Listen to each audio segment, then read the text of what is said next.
Welcome into the after party. Jen, I think you've probably got me coming out of a speaker there because I've got an echo. Oh, sorry.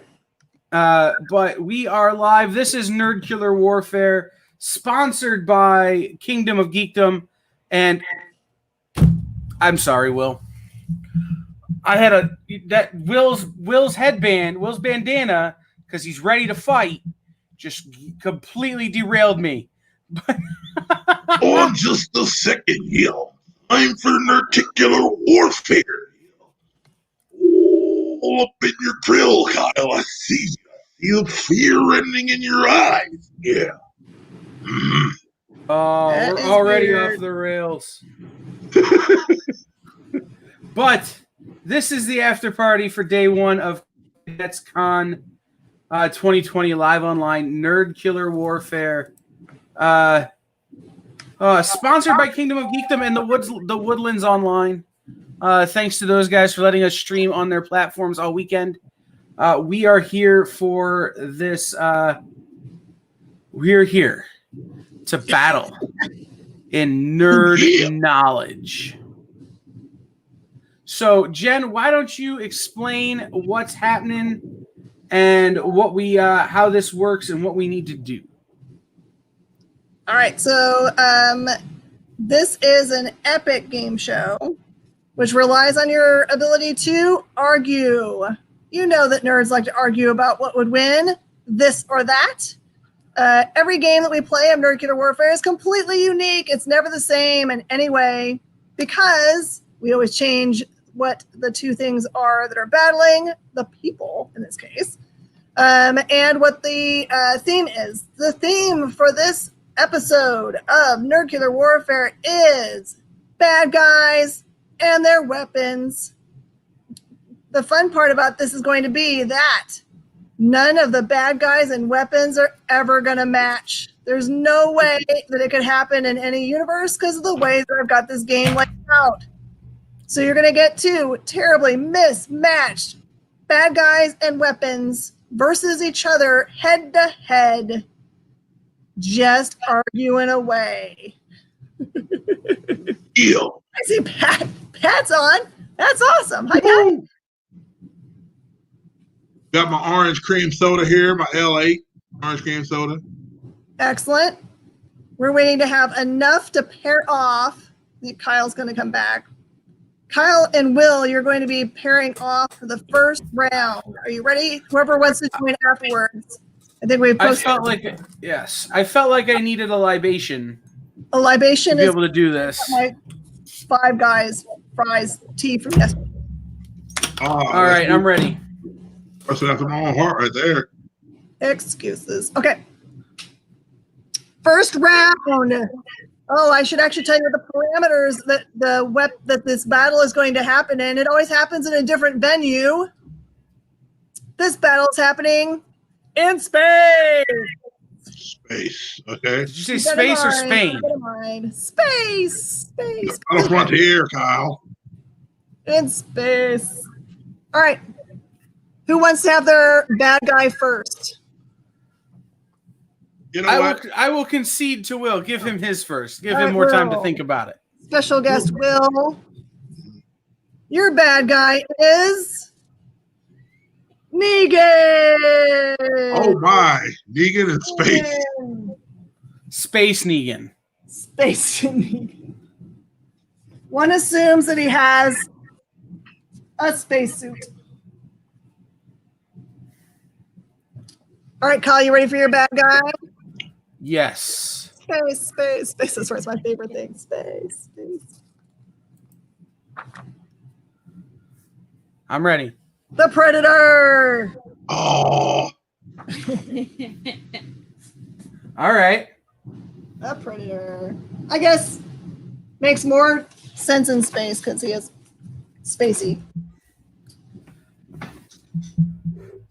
All right. Before you guys start arguing about anything, make sure I'm going to give you the parameters of the argument, okay? All right. Will, here is your weapon. Shafar staff. our staff. Most interesting. I can already hear the arguments now. It's the hardest as the person in charge of this got to argue also. Okay, are you ready? Kyle. Your weapon is 8-bit sword from Scott Pilgrim.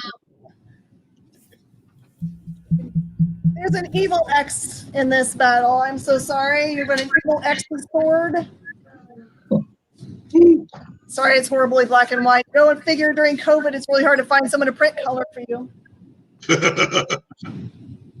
All right. So your battle will be happening in space. Chaz, I'm going to get you a next round, okay? Yeah, that's totally fine. You're battling in space. You're going to each take turns arguing, which is way more fun on Zoom because you can't talk at the same time anyway. And when I get bored of hearing your arguments, I will close the arguments. The rules are about the argument. There is no rules about the arguments. You can totally make up stuff, and if your opponent does not call you on it, it rides. And the winner is going to be chosen by our viewers. So be ready in the comments, y'all. You gotta comment quick as to who you think wins when we're done. You got Jen, it. I'm gonna give you the power that might wind up hurting me. You know, you can mute us. So when you get tired of the argument, you just mute us, and we're sitting here screaming and yelling, making our best points, and nobody can hear us. That'd be too mean. I think it's the most fun. All right, ready? Fight! Well, Rick. I know you're the predator, but I call you Rick Grimes because I don't like you. So here's the deal. I have a staff that reminds me a bit of Lucille. I don't know a whole lot about the staff, but that's okay because I can still beat you with it. I don't need barbed wire when I have a staff like the staff that I have. You can bring your 8-bit sword and your little bitty suit and your evil X's if you want to, but we're in space where no one can hear you beg for your mama in pain. Does the predator actually beg for his mama in pain? In space, the predator's entire body is a weapon. It's his natural environment. You know, you're out there in a spacesuit, assuming you're just floating around, or you're on we're on some planet which you're not familiar with. I'm from space. I don't even need the 8-bit sword, but I'm going to use it to stab you anyway, because if Scott Pilgrim can beat all the evil X's, then I can certainly beat B-rate villains from The Walking Dead. You know, he isn't even the best villain in The Walking Dead. The zombies are the best villain in The Walking Dead. Oh, and you have a staff. You know what the staff does?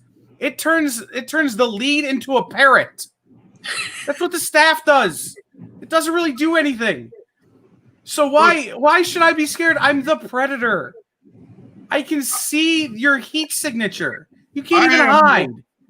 I am a person that fills with biblical proportions, and my staff can split Red Seas, which is what's going to happen when I hit you in the head with it, Mr. Predator. I'm going to split you wide open. No, you're going to turn me into a parrot. In which case, I'll just be a parrot with an 8-bit sword that it can stab you with. And a parrot's not going to be as kind as I am and just stab you through the heart. It's going to slice you to death because I can't actually hold the sword in my beak. It's going to be ugly. It's going to be slow and painful. Like that scene in Jessica Jones. I got nothing. And I thought I had an idea. And I was just like, someone tap the mat. Tap the mat. Sorry, man. I tried. Vote. Who won this battle? Was it Kyle with his awesome 8-bit sword?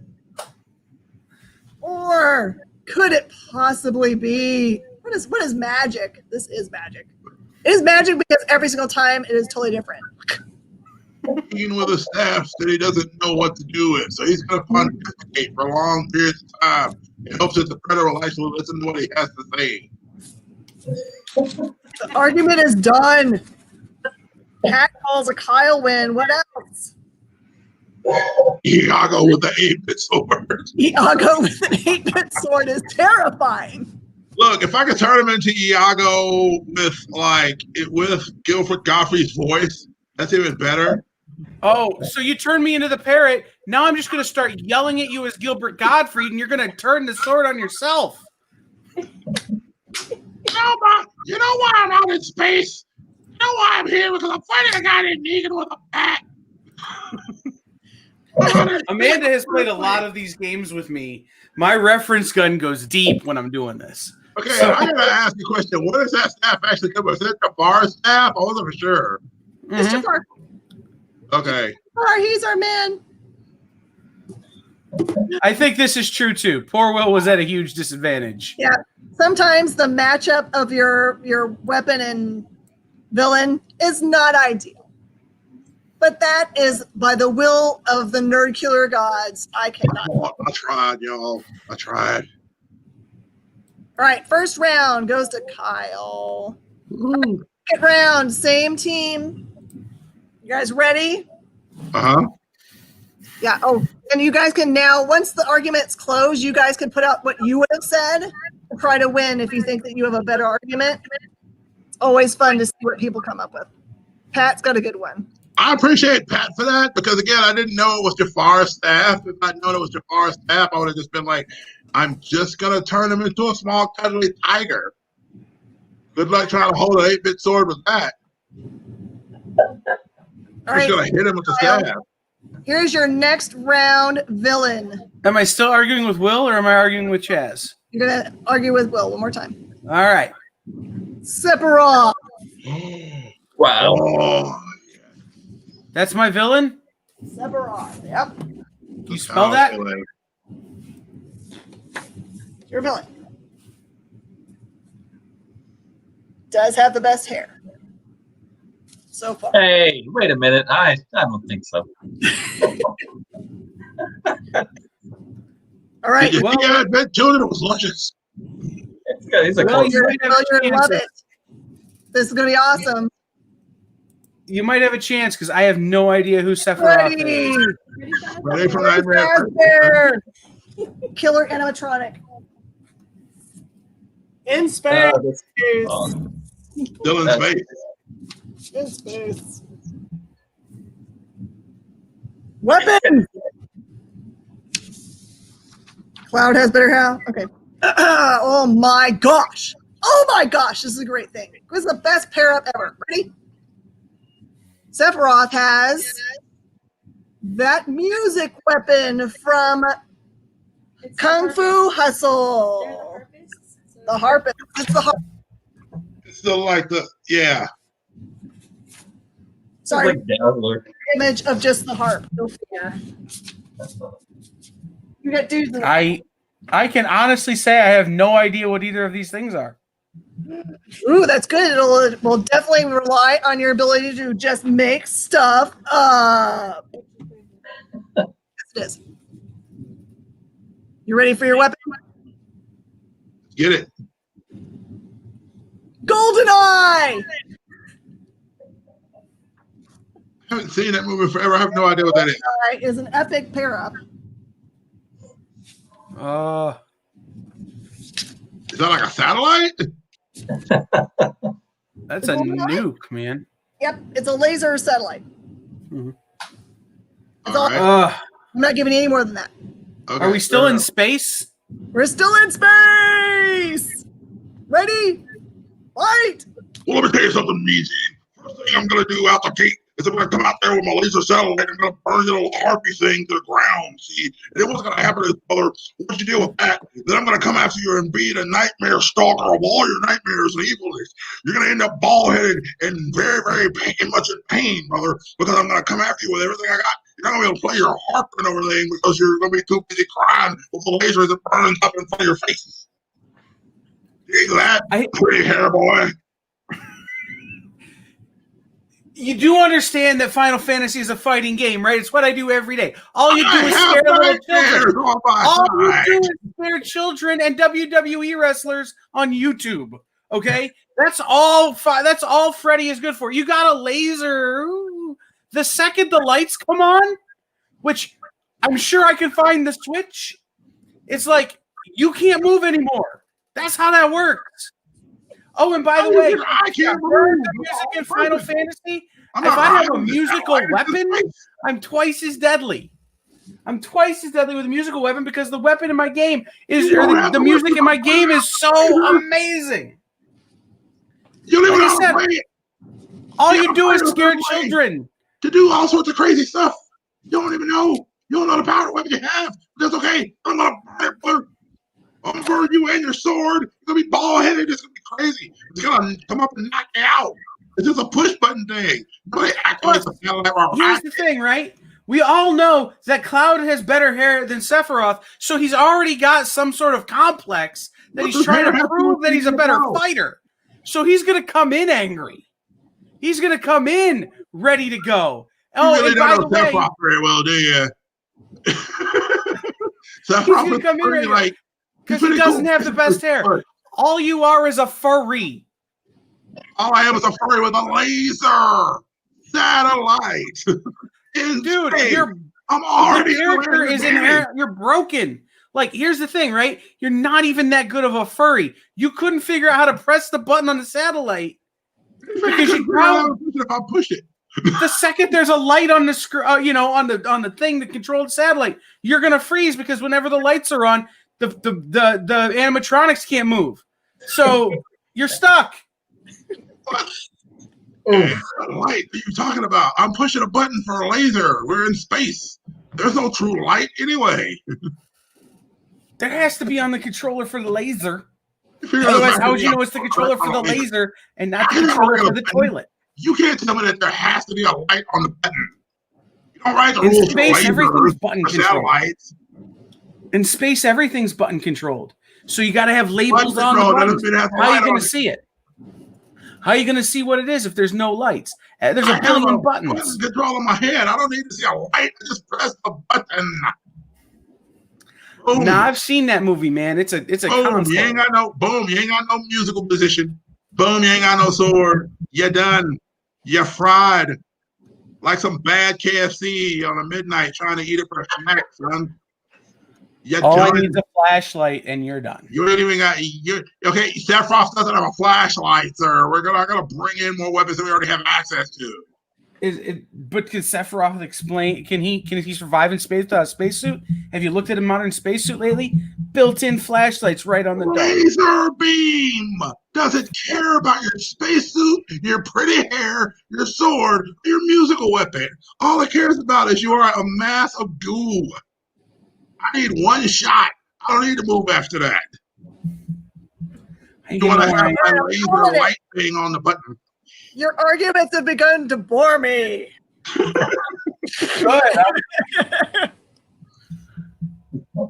Sorry, I got myself confused with the button for a second. Like, why was there a light on the button?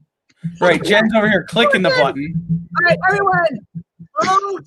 Vote. Who do you think did a better argument? It doesn't really matter if it was based on fact or anything. Only matters who had the best argument. There are some ridiculous pair-ups coming up, by the way. You guys are All I want is a shark with a laser beam on its freaking forehead. Is that too much to ask? maybe sharks with Sharks in space.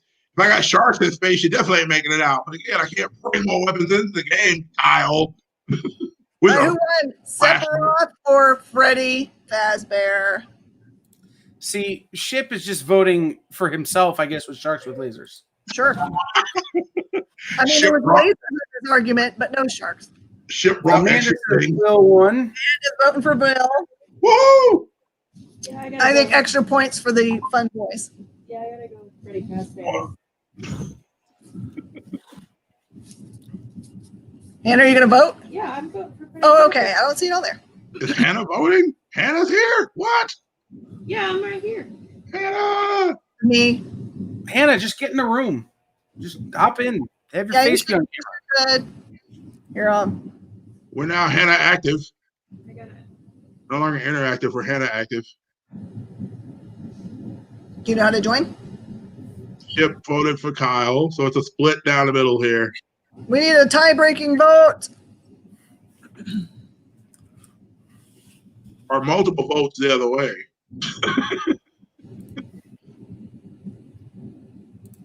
Banana? It's in there. I'm confused. If anyone else wants to play, let us know. Mark was in the other room. Oh, no.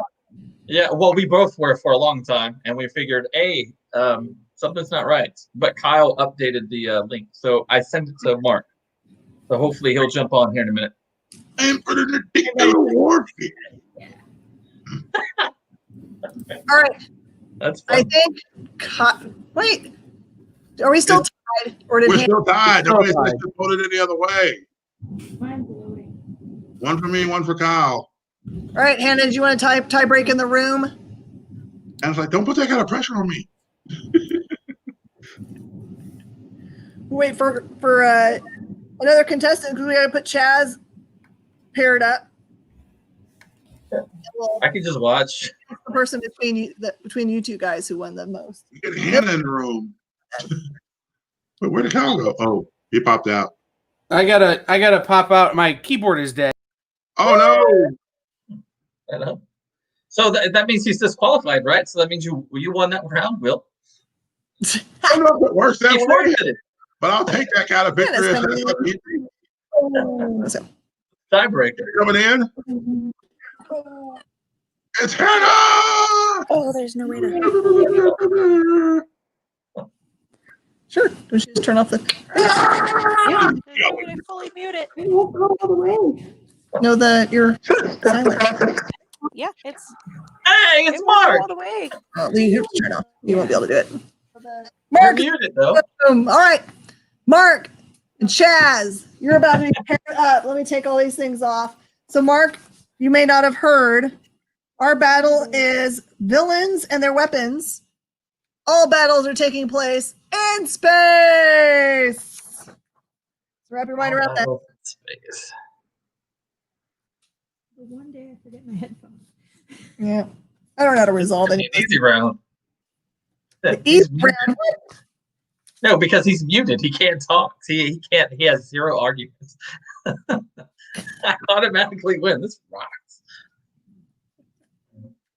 Why? Oh, there he is. I was going to say, I didn't mute him. All right. No, he's All my pieces on here. So can't hear you, Mark. at some point, they won't fit anymore.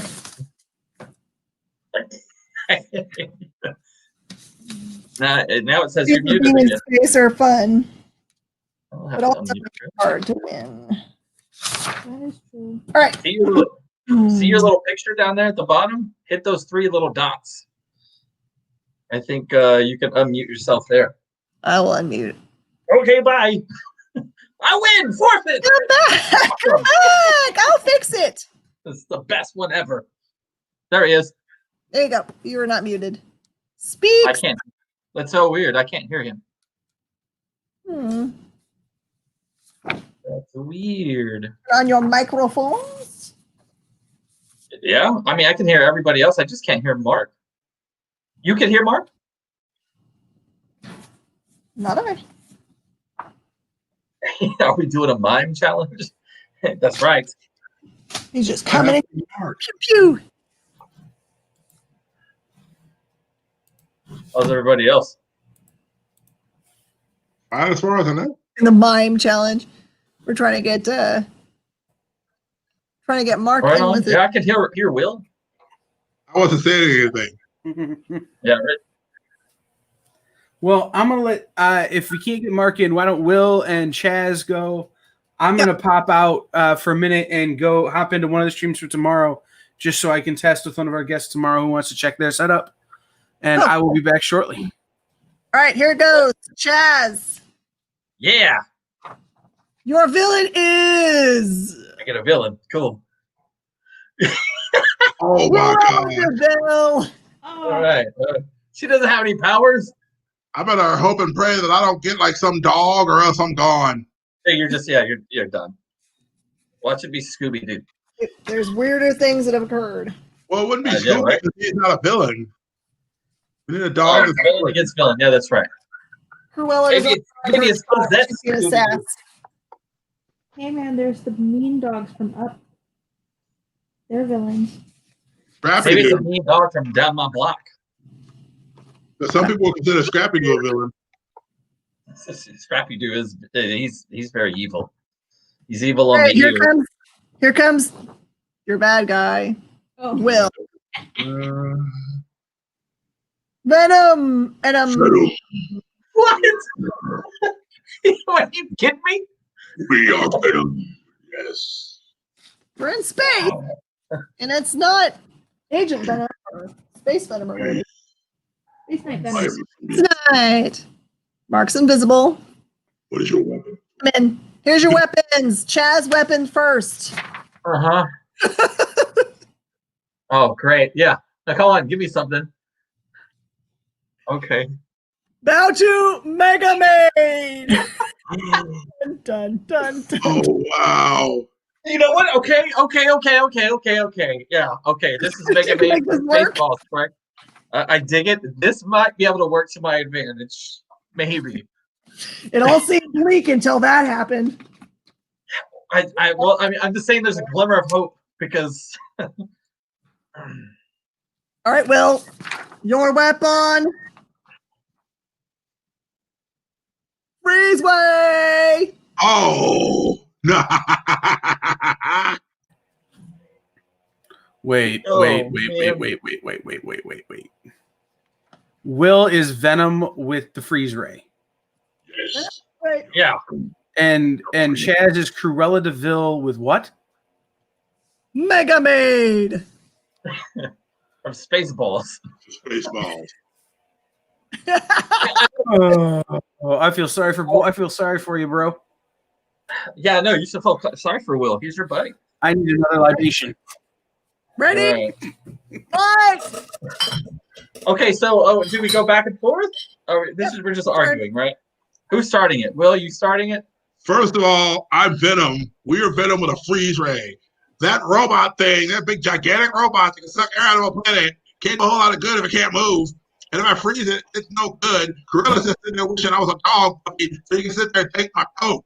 Oh, wait, you can have my coat, Cruella. You can get Venomized. And then you're going to be running around trying to eat those puppies and not getting any more fur coats. What you don't know about Cruella DeVille is that she is a mind manipulator. She's so easy. She can. I've got nothing like Cruella DeVille. This is horrible. The only thing literally living on me, son. got nothing on Cruella I've been DeVille. manipulated by worse. You're able to hold on to a symbiote. Cruella DeVille uses Supermaid as a Voltron type vessel, and it makes so much noise. Your symbiote falls off of your skin. It hates loud noises. So now you're a human all by your Voltron. Suck you up through that bag. And And if I hit it with a freeze beam, what is it going to do? It's going to get jammed up. Ice. It sucks up ice and then it's done. Then I just go over to you, just smack you a few times, and sit there and pour. Oh, the vacuum cleaner on that Mega, the vacuum cleaner alone on that Mega Man heats up so much that freeze ray does absolutely nothing. Really? How many vacuum cleaners do you know to heat up that much in a mech suit? Dude, she says she's bigger than Godzilla. She's, of course. Yes. Large suit plus ice equals no freezy, no sucky I'm power. sorry. I have to give up. I have to give up. Like I'm bowing out. I've got an old lady and a vacuum cleaner. Driving around in a car and snatching up puppy dogs. I'm sorry. I mean, I was better, so much better at this last time, but I've got nothing. It's all right. Sometimes the pairings are horrible. Kyle wants to say something. Cruella DeVille is a natural host for Venom because she's the same color. So it will just choose to go to her. That makes no sense because if that's the case, then it wouldn't want to go for Peter because she's not Peter Parker. The reason he's just the closest available host. When you get somebody who you naturally are affiliated with, aligned with, both being chaotic evil. It's not going to say to go to Cruella. Think about it this way. When it was on Peter, it loved Peter. It had a symbiotic bond. It has a symbiotic bond to Eddie Brock, not Cruella. He's not going to want to leave me to go to her because he has no bond to it prior to me getting in and infecting her. and creating some new crazy Cruella DeVille on super like crazy version that just shaped itself up in puppy dog claws that ripped people apart. All right. The argument is over. And the other cool thing is that since Chaz tapped out, I had to. There's nothing we can do with that. All right, we're gonna pair up Mark. Mark, have we gotten to the point where we can hear you? I'm back. Oh, perfect. Yeah. It is Mark versus Chaz. These are usually epic matchups. So, no, what we get? Who wants to have the first villain? What's first? What's first? We'll do it to Mark because Mark just joined. Yeah, that's totally fine. Cersei Lannister. Where's Mark when we need her? I know Mog would probably be really good at arguing this one. Ship has a point. They wouldn't actually fight Cruella DeVille and Venom because the mouse would win. The mouse would win. Well, I mean, you know, Disney owns them both. There's no fight. You guys can argue those things, by the way. I will tell you that the best arguments I have ever heard are about who plays the character, like the actress, or there's that things are cartoons, so you can't injure them. Just think. I mean, come on, man. Glenn Close against Tom Hardy. That's not a fight. And besides that, I mean, come on, man. Tom Hardy was brain. We're past them. They're both dead. I killed them in space. And I'm just still trying to imagine Cruella DeVille and how she would fashion a pantsuit out of symbiote. A symbiote pantsuit would be awesome. Give me till tomorrow. At some point, I will show a picture of that. I promise you, I can draw it. All right, Chaz, you ready for your villain? I can't wait. The Matrix has you. Oh my It's Agent Smith. At least we have 2 humans in this round. That's interesting. Bonus points if you do the whole thing in his voice. Oh, yeah. Mr. Anderson. Mr. Anderson. Okay. You fought a valiant fight. Unfortunately, you have no way to last in space. This is going to be epically hard for Chaz to overcome. Oh, Lord. I think he might be able to do it. I think I'll just be the scapegoat tonight. Not a big deal. Mark, What we got? Thursday's got a gauntlet. Oh, no. I'm so sorry for the universe right now.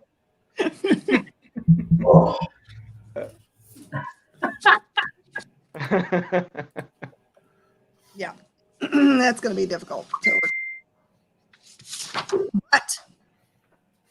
But Agent Smith's got Was that a Game Boy? those people up in Kingston. What is it? One's phone. Whose phone? That's the SIM card from Kingsman. That The explosive SIM card that blows everybody up. blows everybody up. Oh, wow. Free So calls basically, for everyone forever. It's a splody, blows your brain out. All right, we're in space. Keep that in mind. Ready? Fight! I have no idea who this person is. I don't know who this dude is. Mr. Anderson. Agent I Smith. don't. Mr. Anderson.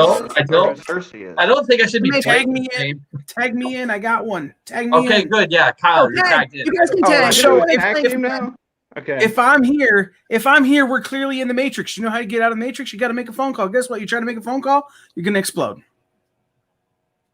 This is Red gonna pill, happen. blue pill, red stone, blue stone, purple stone, green stone, Yellowstone, National Park, Jellystone. Who cares? It's freaking Cersei. Cersei has the mountain. No one's getting through the mountain.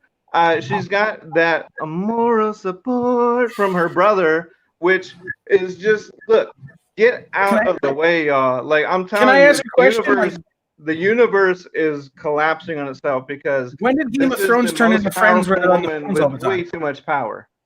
When did You Game got- of Thrones turn into Friends when they're on the phone all the time? Has Cersei ever even seen a phone? She's not going to know what to do. She's going to be stuck. So I'm going to throw you the phone. It's going to blow up and you're going to be stuck. She may not have a phone back then, but there was definitely some hotline bling going on with Jamie. So look, and don't forget, Time Stone. Hello, she can go anywhere and do anything now. Like I'll tell you this much. Wait Nobody until in she my finds out. phone- Wait until she finds out about Etsy.com. King's Landing is going to get this insane makeover. Here's the thing, though. Nobody in my movie ever left their Starbucks cup in a scene. I mean, so we've already got better acting. So all I need to do is just, By the way, I can you just use myself. better acting and Keanu Reeves driven film in the same realm. So no. Lawrence Fishburne was a star of that movie. We all know. Oh. But here's the other thing. Have you seen the third one? I can multiply myself. I can make as many of me as I need, which to me means I can make as many of these SIM cards as I need because I can control the Matrix. So here's the thing. We'll just blow everybody up, including you with your gauntlet. No, it doesn't work like that though, because I've got time, I've got power, I've got like the uncanny ability to not care about anybody. And that's the one thing that Cersei has that no one else can have, is she has zero empathy for anyone or anything. She has this infinite power. She's got all the White Walkers, undead. Sure, Mr. Smith is going to come in. Well, Mr. Smith might as well just go to Washington because it's over, dude. You can sit here and have the papers flying and give this dissertation to Congress for 20 hours, but it's Cersei with a gauntlet. Tiny little problem, right? The gauntlet can only destroy what actually exists. I'm actually a construct of the Matrix, so I don't really exist. It's hard to kill that which doesn't exist. But the Matrix is actually, yes, in our minds, but when you are awakened to it, you see all the various pod people, and Cersei loves messing with dead things and dead people and things she shouldn't mess with. So if there's any science behind that illusion, she will destroy it with the reality stone. So to quote a poet of our time, Eric Cartman, how do you kill that which has no life? So, I mean, you really can't kill me. I don't exist. I'm not alive. So what are you gonna do? You're gonna snap me into existence? Just to snap me out of existence? Sure, that's what she did to the mountain. She don't care. She brought that dude back just to have him die again in his brother's hand, who she hated because she hates everyone and doesn't have any recourse. She's gonna destroy the whole thing. Like, she does not care about self-preservation. I would also like to point out that my story finished, whereas your story is still in a cabin somewhere in a weird dude who looks like Santa Claus's head. But just three dragons. Dragons are good, but dragons can't do anything against an exploding cell phone. Maybe eat them, but then when they explode, even a CG dragon can out-act Keanu Reeves. So, I can't argue with that. But again, Lawrence Fishburne, the woman who played the Oracle. Who else was in that? Huh? Who? I can't even think of who else was in that movie. The dude who was later in Spin City. Like, there's all these, there's so many better actors than Keanu Reeves, who, by the way, has a movie coming out August 26th. When does the person who has Cersei have anything coming out? Keanu Reeves figured out how to make a movie and get it released in the middle of COVID. So you can't really argue against Keanu Reeves. At least he gets stuff done. Again, your story's not even finished. Some dude's sitting in a cabin somewhere trying to come up with how to spell Dothraki things. Well, if we're talking about supporting cast, there's no greater supporting cast than Peter Dinklage. Peter Dinklage was the hand of the queen, and now the queen has a gauntlet on her hand. Peter Dinklage. Peter Dinklage also got completely wrecked by Will Ferrell in the movie Elf. Like, Oh well, let's be real now honest. so now what? Now are we comparing? Now are we comparing the acting of Lena Headey to Will Ferrell? If- Because you're not going to win that one. Hey, if you'd have gone with Jason Momoa, I would have had less of an argument. But no, you went with Peter Dinklage, who gets destroyed in the movie Elf. By the way, a movie starring James Caan, who could take out everybody. As one of the when he was in James Caan in The Godfather, could have taken out everybody on Game of Thrones, and he wouldn't have felt bad about it. Oh no, Just saying. So He would have don't called bring the Fredo. Godfather Mafia into this because the Fredo. first family The Mountain is is the Fredo. Lannisters are the first family. You want mob hits? Okay, let's go mob hit everybody. But there is a way to poison Mr. Smith and give him a computer virus. They're gonna do it. Cersei has everything at her beck and call, and again, she has unrivaled tenacity, and she's just gonna wreck shop on that computer dude. He's gonna be wishing that he was back on set of a Captain America First Avenger, because she's gonna tear him apart. Universe unraveled. I don't even Stephanie know how to saw- respond to that. You're going to give the Matrix a computer virus, which means the whole universe in which we're existing to have this fight, which has to be the Matrix in order for Mr. Smith to be there, no longer exists. So who's she going to fight? There's nothing there to fight. She's just going to be floating in space with an infinity gauntlet. Yeah, she's like gonna be Dr. Manhattan on the moon because she doesn't care about anyone or anything. That's what I'm telling you. She doesn't care. So, like, with that infinite power comes zero responsibility, and she's just gonna wipe everything out of existence. Can we talk about how the rightful holder of the Infinity Gauntlet got beat by Squirrel Girl? I mean, Sure, go she for it. talked him into quitting. Like, he gets beat by Squirrel Girl. The rightful holder of the Infinity Gauntlet gets beat by a squirrel. Like, let's be real here. Like, the Mountain's great. All of these characters are great in Game of Thrones. They might not make any sense because the story is, the fever dream of an old senile man. But Squirrel Girl. Well, Squirrel Girl okay, and Tippy so Toe. hold on. So if Not we're even gonna- just Squirrel Girl. Tippy we're- Toe. If we're gonna do this, so let's go to King's Landing. Let's go to the premier sport. It's jousting. It's not football. But if it were football, and you brought in Johnny Utah to be your quarterback, played by Keanu Reeves from The Matrix, he would get destroyed by the Hound and the Mountain. They would come in full blitz, left side, right side.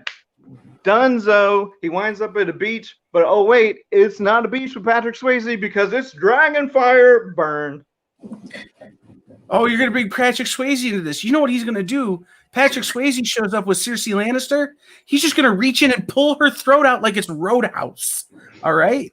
Yikes. It's going to be Kali Ma except with her throat. And then he's going to go dance with that hot chick from the dancing movie he did before he goes and makes pottery with Whoopi Goldberg. Well, first of all, the hottest dancing Patrick Swayze ever did was on the Chippendale skit on SNL with Chris Farley. Damn straight. So let's get that right out of the way. Yes, absolutely. But and let's just stop dancing around the whole thing. This is Cersei with the gauntlet versus some dude that glitches and twitches. So I'm not seeing it. Power off. Have you tried turning it off and on again? No, turn it off, leave it, destroy it with the Power Stone, done. All right, We also talked about the fact that I after got 12 one more. rounds. Oh, you're killing me, Jen. 12 rounds. Ding, ding, ding. That was amazing. All right, you guys are going to have a hard time deciding who won that round because that was the most epic round of nerdcular warfare I have ever seen. That was pretty good. Vote, I had a whole nother layer. but who won the argument? The skill. This game is about the skill of arguing, not about who would actually win anything. Because we could talk about that all day long, like all us good nerds do. Right. Oh, really? So they don't have to win? You're just arguing about their. Okay, I get it. Okay, right on. I was like, okay, cool. I'm so lost right now. I shouldn't even be playing. But no, you're gonna have a good draw. That's a draw. Does everyone want to call it a draw? Because it was pretty epic. Uh-oh. John says Mark. Good draw. John voted for Mark. Ship voted for Space Pants. Symbiote pantsuit. Bridget, way back again, voted against me, but that was way back before I really felt my stride. By the way, I want to say what's up to Bridget and John. I know those guys. Hi. You know, what's the space pants? Is space pants? Is that a real thing? Space pants? Amanda calls it a draw. If Amanda's voting for me to draw and not just straight up lose, you know my argument was strong. And John's saying the gauntlet is OP.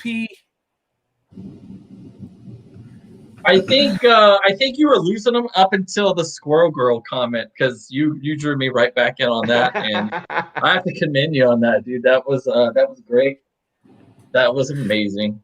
So if we'd gone another round, I was gonna bring up the fact that the guy who played Agent Smith is also Elrond from Lord of the Rings and V from V for Vendetta.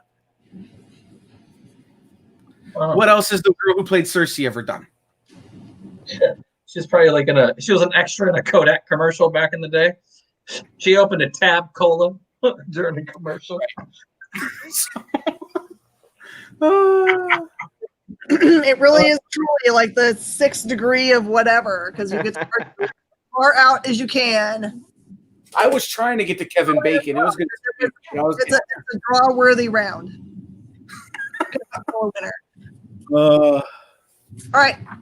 For this round, I'm going to announce the pairings, and I'm going to let you guys decide who wants to take them, okay? Because we have different levels of knowledge here, it looks like. Apparently, I was like, sorry, guys. Sorry. You know, if all of a sudden you find something that you love. All right, ready? Here is the first villain. The Vader. It's the first thing that's made sense in space. All right. Oh, right on.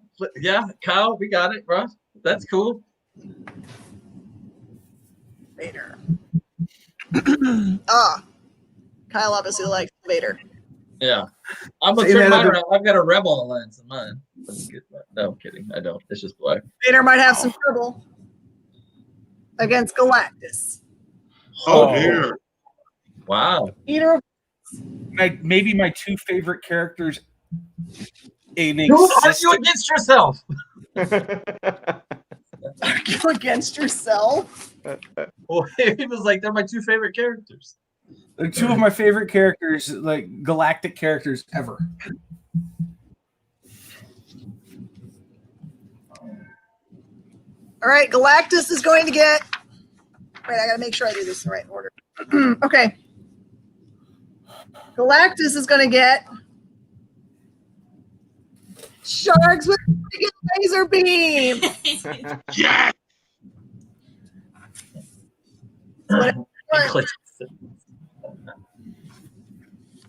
You knew that was coming at some point. Dinklage with Sentinels. So things like Sentinels and stuff, well, we've got a set of nuclear warfare that's like robots. I think he was saying I should have argued with Sentinels. That's funny, Amanda. A master's screwdriver. Yeah, guys, Amanda knows me better than anybody on this stream, and she's absolutely correct. I could argue this against myself, and it would go on for days.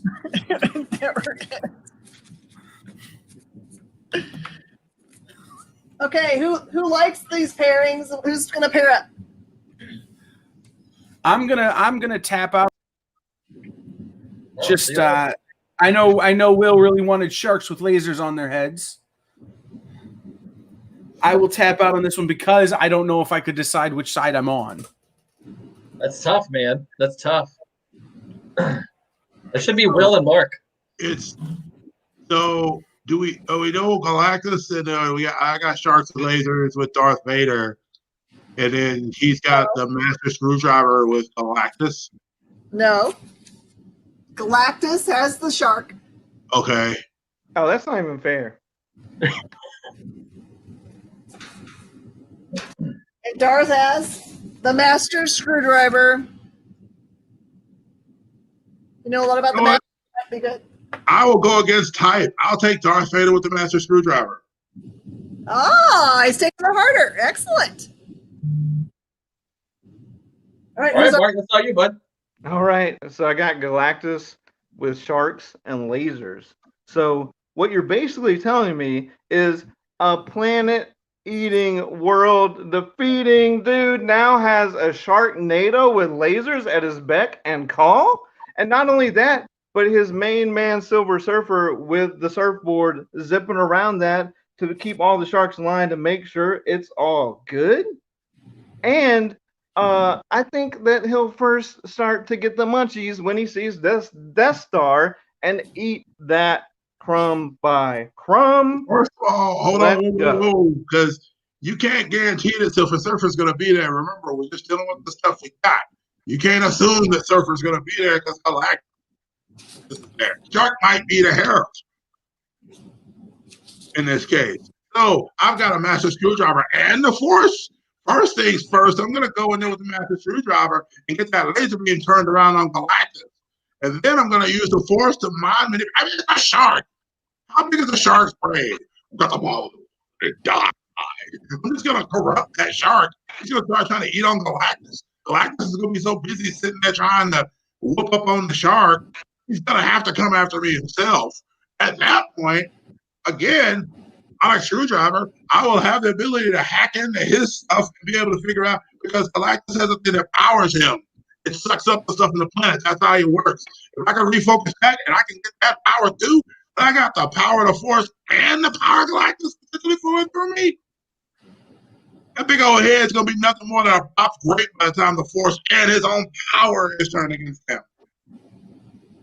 But Galactus, as you say, he has the power, much like the man with a sword from Grayskull, but it is the power cosmic. So he's going to take that $5 tool from Ace Hardware and destroy it.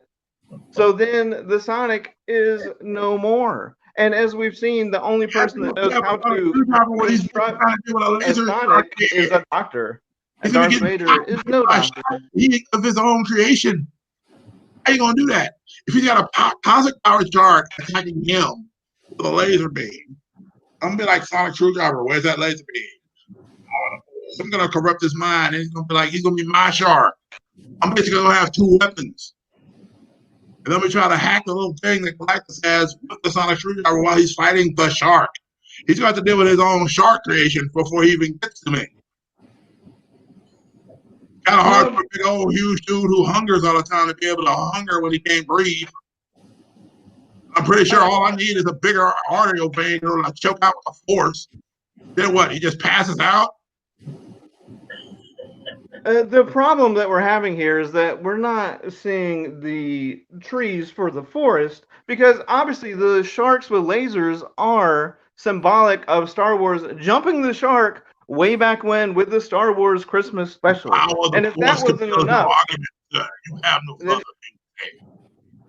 then if that wasn't enough, then Hayden Christensen as Darth Vader, and he's going to be a match for Galactus? I don't think so. Power Cosmic destroys all of that. Versus the Force, baby. The dark side of the Force. Galactus is a Force. He's an unstoppable, hungry hippo out in outer space. Hump, hump, hump, hump. He's eating the planets. He ate them. He ate the galaxy. He ate the Force. It was a little bit of indigestion, but he got it down. It was fine. All I'm saying, dark side laser sharks for the galaxy. That's it. Your cosmic powered laser sharks are attacking you. Damn. No, my sharks would never attack me. The Sharknado, no. They're corrupted by the Force. They are, because they're gonna be your sharks for long, buddy. My laser focused laser sharks. You know how big a brain of a shark has? Not very big at all. I mean, I know LL Cool J said that talked about his hat was like sharks for him, but you know, them sharks ain't LL. Well, okay, so let's just say, for example, Vader and Galactus cancel each other out. And like you said, we can't assume that anyone else is around, but I know I have the sharks with lasers. I know you have a million stormtroopers, and they can't shoot for anything. So I have all these people shooting lasers and missing. Meanwhile, my sharks with the power cosmic are perfectly honed every time to hit the target. So if it comes down to that tiebreaker, then that clearly goes to the laser focused sharks that can hit the side of a barn on my stormtrooper. Kylo Ren and the Emperor, which is gonna force lightning you No, but we can't assume they're around. Remember, we can't assume they're around. So 1-on-1. You had one shark. 1-on-1, Darth Vader's done. That's it. Closing argument. 1-on-1, Darth Vader's done. One Galactus with a sonic screwdriver, not an army of sharks. Dude, a sonic screwdriver is like a peanut to Galactus. Hump, chomp, hungry, still. Weird. He ain't gonna get anywhere near me to get it. I'm gonna be, like I said, I'm gonna have that shark sitting there flipping him out trying to eat his innards. His cosmic power shark is gonna be sitting there doing the Galactus gumbo. He's gonna be hungry. The sharks took out all the stormtroopers and everyone around them because they can hit the side of a barn. That's the thing. You keep saying we can't bring. Like I said that. Like, okay, we can't assume surface there, but I can't assume that stormtrooper. I can't assume I got backed up. If it's a Galactus and sharks lasers against one Darth Vader, then that's all. If I can turn the laser off, I have a lightsaber. I'm cutting the shark down. We're done. He can't. How many laser shots has Vader blocked? But millions of them. But the sonic screwdriver only works for the good and wholesome at heart. Your sonic screwdriver won't work for Vader. Force lightning, have fun eating that. The sonic screwdriver would not work for Vader because he's not pure at heart. He's gonna be hungry. Every Whovian knows you have to be pure at heart to operate the sonic screwdriver. So then it becomes a number 2 pencil. Okay. That's not accurate. Not accurate argument when it comes to it's not about accuracy. It's about tenacity. There's no assumption of pure heart. Look, evil is pure heart. That's why it's different. It's just purely evil. So if you want to go to pure heart angle, guess what? Vader's got that in spades. Time out. And called. Good one. Epic argument. Hannah brought up something that the master screwdriver is laser. So you basically have a laser sword. Anyway. Oh, but to be honest, and this would have helped him, but basically the lightsaber is a sonic screwdriver, but with a laser on it. So yep. Laser sword. I was just like waiting until I got to the point where it's just like I was trying to do the force thing, and then it was just like, okay, you know what? I don't even need the force. I'll just cut the shark in half. I'm done. Get the laser, and then I just kill the shark. We're done. Yeah. It's fun when you're doing it and you realize, like, when you start thinking of arguments that the other person should be making, you're like, oh, but I can't say them. Yeah. All right. Who won this round? Who won the round? John said Will rallied. Woo! Hey, everyone else, put your feedback in.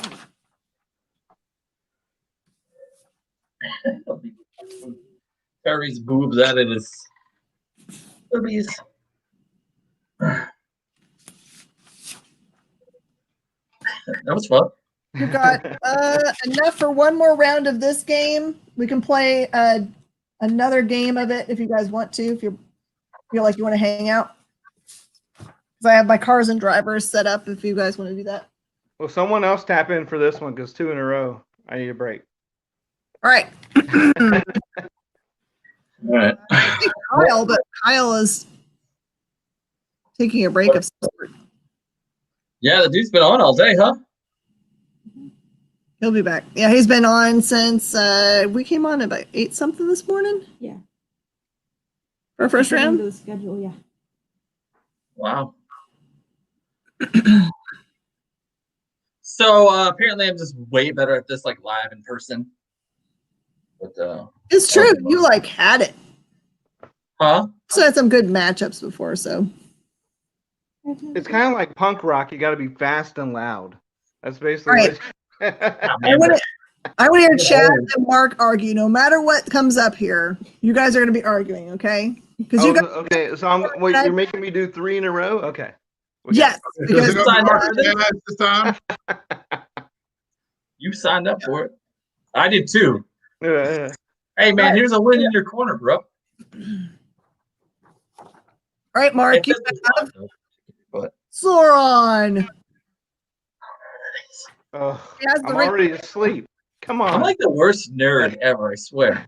I have no idea who that is. You guys hate me yet? You don't know Lord of the Rings? That guy? That's Oh. me. So you're safe. Oh no, I knew him. That's why I said I was already asleep because you brought up Lord of the Rings. You're already asleep, just about walking. Walking. All right, I'm pretty sure Chaz is going to know what this is. Chaz. This is cheating. Guy is The teaspoon. T. Oh God! Hopefully, if you want to leave, Slightly metallic looking.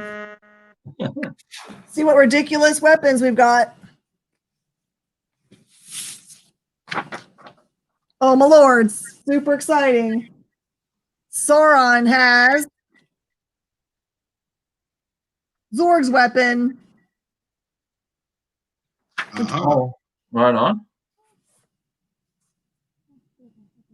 I'm sure it has a name, but that is from the Fifth Element. the fifth element.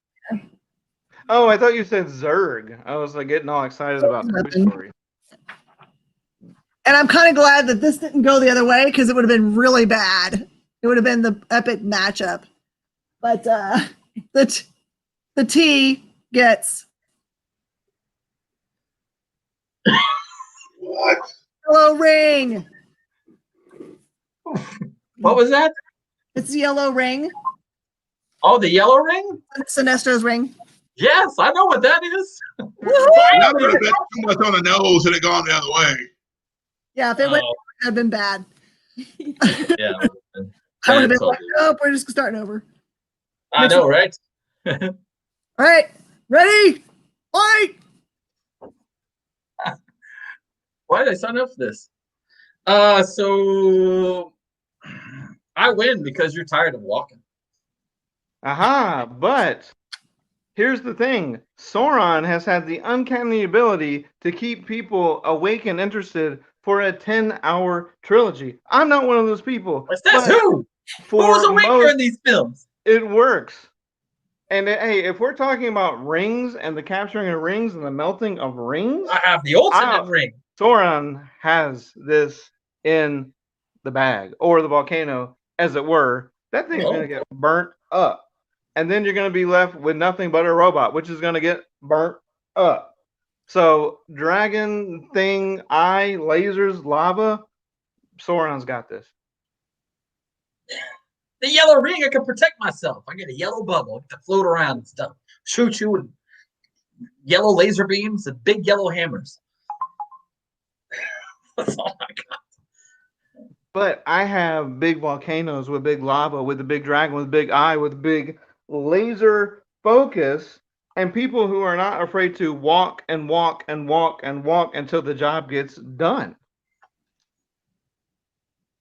That's it.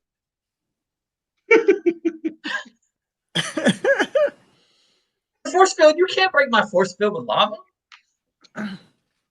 Well, then it would become a war of attrition. And clearly, since I just said he has unbelievable stamina, because I've never been able to stay awake for one Lord of the Rings movie, and somehow he did it for a whole trilogy. So I would just wait until that moment and then blast you with the gun from the Fifth Element, and once again, it would be done. Force field. Can't do it. No, I mean, the force field eventually will run out. No. Yes. No, because then you're going to have to leave the muscles to eat. And Sauron only has to feed every 150 years. That's it. So if this robot is sitting there rusting away, he's going to need oil, much like the Tin Man from Wizard of Oz. You can't wait 150 years. At some point, we're just going to be just both covered in lava, and we both lost. So maybe that's the moral of the story. But I know that Sauron's not going to lose. So he's going to have to sleep eventually. His heat is so hot that it just melts mountains, Jazz. So if it melts mountains, it's going to melt this archaic T model from it might as well be the Model T from 1909 because it stands no chance against Sauron. Oh no, something happened. A time bubble opened and new villains have joined the No, come on. Oh my God. There you go, Will. Sauron's friend Joker showed up. Yes, Oh I'm no, kidding. 800 got the Borg Queen. How did Right on. Will, I tag you in. Futile, but I say this movie series is futile. I tagged Will in. Will, you're up. I tagged No, you in. that's not fair. Oh It's Lord. totally fair.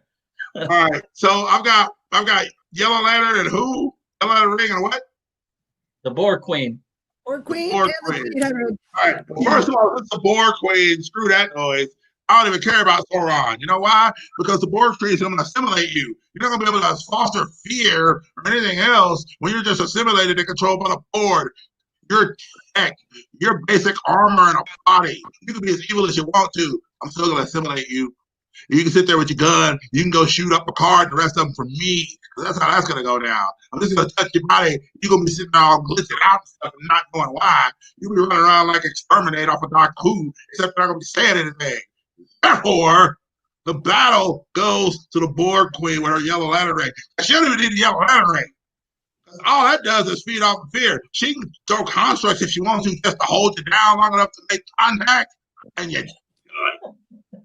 Yes, but the Borg's ego will be its own undoing because as you're assimilating, you realize you have just assimilated into the most sociopathic, psychopathic, purple fantastic Joker. And he will drive the Borg insane. It will just be it will be a computer virus. He can be as crazy as he wants to as long as he's working for me. Just ask Dr. I just need him to do what I want him to do. Yes, but that's what he wants you to think. And by the time you have this maniacal plot almost wrapped up, bang, the gun with the fun, he's going to tear up the whole thing. Just imagine like when this promising psychologist, Dr. Harleen Quinzel, walked in and said, "Oh, let's have you do a case study on this fine young man over here." She didn't think her world was going to be turned upside down and brain turned are we around. comparing the Borg Queen to Harley Quinn? No, Really? I am saying, That's how we're going? if the He's still Borg assimilated, baby. I don't care. Like I said, I don't need his nose to be perfect. assimilating, I under my control doing what I want him to do. That's what the Borg does. If the Borg can manipulate John Picard, who I'm pretty sure is one of the toughest minds on the planet, that Joker's insane. He's not that really tough to resist manipulation. He's gonna get assimilated. He's gonna be shooting up folks. no, actually, Joker is that. No. I'm gonna assimilate that. He's gonna assimilate Arkham Asylum. He's gonna assimilate the city. Batman's gonna be looking for me, trying to figure out how to stop and keep him controlling the Joker, because otherwise the Joker will take over Gotham. Then we're gonna roll up in DC's hood and go after the Watchtower. We're gonna assimilate that. Then we're gonna go after Plastic Man and the whole entire group of the Terrifics and assimilate them. We're gonna assimilate the Batmobile, the Invisible Jet. We're gonna assimilate all that. The Wonder Twins won't even be able to stand up to it, son. You know why? Because the Joker will be running things for me. He can be as crazy as he wants to in his own world to assimilate all the DC universe. And before it's said and done with, I'll have Gleek running around and give me fist bumps. Mark has the floor. What you're assuming is that Joker and Sauron are on the same team, but what you don't know is about the Backpage scheme in which Sauron has kidnapped the one true love of Joker and will not give that love back until his enemies are smited. And that one true love is the Batman. And there is nothing on this Earth, universe, galaxy that Joker will not do to secure Batman, because if Batman is ever to be destroyed, it will be by his own hand. And there is nothing in the realm of science fiction or mystical arts or robot technology that will ever prevent the Joker from his one true love, the Batman. Okay, so you've created an elaborate story, and I appreciate that, but you've walked into my world. All right, you want to come up with a story? Who else is behind the board, Queen? I just want to make sure I got the characters right. Who's A behind rusty the board, robot. Queen? A rusty robot. T-800. Who? The Terminator. Okay, so first of all, in that case, fine. So here's your problem with that logic. The Terminator eventually is a self-replicating program. Even if you do damage to it, it's eventually going to do the same thing, especially when it's equipped with my replication abilities and I'm able to assimilate it. It's going to continue to produce more Terminators, which is going to create its own separate army of assimilated people. So then it's going to go after you, and it's going to not only go after and deal with Sauron and eventually assimilate Sauron, but eventually assimilate Batman. And the reason why I say it's going to assimilate Batman is simple. Because if I've assimilated the Joker already, Joker's no longer concerned about Batman. Again, assimilation is a mental thing. It's about giving him a singular goal. He can be as crazy as he wants to. His main focus is assimilation. Him loving Batman's irrelevant. So if Batman's a Borg, he's a Borg, guess what? They still got each other, baby. They're just assimilated and now running around in Gotham City doing whatever I want to. Matter of fact, next thing you got the whole Bat family assimilated. You got Alfred assimilated. Nobody wants to see Alfred assimilated, but that's going to happen. Again, between the Terminators and our tech, forget about it. Assimilated everything. The DC universe, we're going to keep on going. We're going to kick in the Marvel store. We're going to start walking around with Doctor Strange and all that. We're just going to make a super big crossover in that case. And then we're going to go into the Shire. We're going to get all the hobbits. We're going to get Gandalf and all of them. We're assimilating everything. That's what the Borg does. Your true sickness will affect everything until it's done. All right, Marcus, rebuttal. My rebuttal is this. As you are doing this, as the plan is going perfectly, as you think everyone has been assimilated, Joker, who is not actually Joker because he took someone else's face, is now behind the scenes with the laughing gas. And now you have a bunch of laughing, mechanical, outdated Ford Model T type robots, and they've gone insane. So now your army is insane. The Borg is insane. He's implanted with all the anguish that Joker's been feeling because Batman won't return his love. And there's no power in the universe better than unrequited love. The unrequited love from Batman to Joker cannot be defeated by Borg assimilation or by some busted-ass robots that are way outdated, and also Sauron with volcano and lava, but mostly the unrequited love from Joker to Batman. Okay, so that's it. Okay. Vote. All right. Vote. Who won that epic battle in space? I like all the comments. Borg Queen, new boo. Epically battled.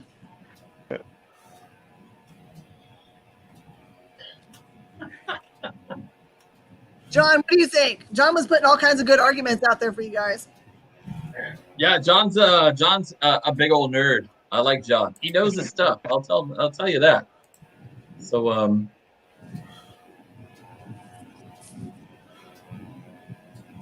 Hey Kyle, do you think Amanda would want to come on and do some arguing if we did a round of something?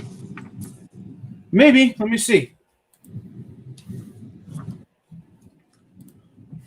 I mean, her and I arguing would be pretty fun. I've listened to you guys argue before. You're really good at it. yeah. I walked away, guys, to talk to Jen R about her stuff tomorrow. I took my earbud out, set it down, and I could hear Will across the room. Amanda says she's good. I'm guessing Amanda's in bed. It's 12:15 here, and she's been packing all day. I'm guessing she's a little exhausted. Plus, she gets this just on the daily from me, so you know. Oh yeah. John, what about John? I bet John would argue. That dude is he'd do way better than I would. I guarantee you that. All right, so I'm down for whatever you guys want to do. I have an entire setup that is drivers in their cars. Right on. In space. Right on. If you are interested in joining and being a competitor, The I link put is the link in the comments. Yeah, John, you should jump in, bro. Yes, please jump in. I'm working on something really cool over here, so I'd love to have a minute to finish that up. Sweet. John said he's down. Sweet. Oh, Look so I'll at go me, another dude. round on somebody. I'll go another round with somebody. I'm good for about another 40 minutes. Then I turn into a pumpkin. you're taking it to the pub, is that what you said? No, then I turn into a pumpkin. Oh, pumpkin. I go to the pub. He turns into a pumpkin. I already had 2 of what I get to call beers, so I'm Well, you good. get to call beers? Yeah, they're Heineken Zeros. All right, John, jump onto the stream. We'll get you paired up. I'm gonna go get the next cards. There's John. Hey, there he is. What's up, buddy? Hey, how y'all doing? You just went black, You man. John. Uh-oh. He's in the dark. What happened Should I there? come back up? Oh, There we there go. it is. There he is. Okay, cool. All right, John, talk so make sure we can hear you. Yeah, can you hear me okay? Yeah, you're Okay, good. That's perfect. Sweet. So I want to say this, like I'm gonna hang out for sure. And again, I'm much better at this live. Like when we were at Comic Palooza, I killed it. I would like to say, but John's gonna be my sub, so it's gonna be like I'm Jimmy Hart and he's Macho Man, where I'm just gonna be around and be like, "Yo, brother, you got this." So yeah, do me proud, sir. will do. I think I to be can't fair, embarrass myself twice. I think the thing that I did wrong this time, which I usually do, is I usually figure out what the theme is, and I send everyone what the possibilities are, so that they've done some studying, and that's my fault. I don't need it. I'll solo this. Well, I tell you what, I mean, again, like on Monday, you told us what it was gonna be, and not for nothing, like the other day at work, we were just like super slow, so I was like super villains, and it was like so many. I'm like, what the hell, man? Like, there's no way you can prepare for this at all. But I've just been at rehearsal like all day, so I'm just like drained, and I'm on rock and roll time. So Nerd Chaz is asleep. So again, Jimmy Hart, Macho Man, over there. There he is. He's over there. Well, if you're the macho man, I've got a question. Is that You know I what? That's what we should nothing do. can match. What are you diving off of? Your tail? Or yeah, that's what I need to know. We should do a Macho Man off real quick. A Macho Man off? Yeah, whoever does the best Macho Man has to argue in the next round. Ooh. Okay, so here's gonna be the rules this round, because I think this is the complexities that we find that we don't have when we're live, and it is definitely a problem when we're doing it streamed. Let's say that you do need to actually wait until your opponent has up what they're making their point about is before you start arguing against them, because arguing over somebody just sounds like a lot of talk. So let's do a more respectful, waiting for the other person to make their point at least. Sorry, I got to pull all my ones from my boards from last game. All right, so this is going to be cars and drivers. Just like before, you can argue about the actor, actress, anything that like the 6 degrees of separation is completely fine. The car chase that is going to be happening right now, what the circumstance is going to be, is we are racing. Where are we racing to? There's got to be some major thing that we're trying to do. We are We're in racing the Italian job. the United States. We're doing what? We're racing across the United States. All right. Wide open spaces. A la, I'm already at a disadvantage. I'm on Newfoundland time. you're right. That's a callback to the fact that I'm terrible at time zones. All right, I'm gonna mix up my cars and drivers here because I just pulled them out and I want them to end up matched up the same. All right, John, here is your driver. Bond, names. Daniel Craig? Exactly, Daniel Craig. The best Bond. Ooh, I just got everybody. Already, what the hell? Now mute that guy. I'll take over again. Now, Jen, somewhere in there, it's racers. Please tell me you have Dirt Dastardly in there somewhere. Because if you had Dirt Dastardly and Muttley, that would be amazeballs. That match makes that way. Should I get the actual Dirk Dastardly and see if he wants to come on? Yes, you should, because he would be epic at this. Who's competing against John today? Does it matter? You guys want to wait till you see it? I'll go. We'll call for Kyle. Kyle, right. your driver is Happy. I know. Happy. Oh, Art Tech. good thing. It's a good thing they're racing in cars and not like they're not in a ring somewhere, like a boxing ring.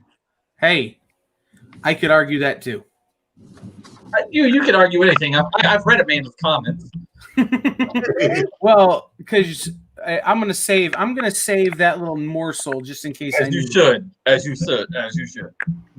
You might need it. it. Mhm. John, your vehicle is the Mach 5.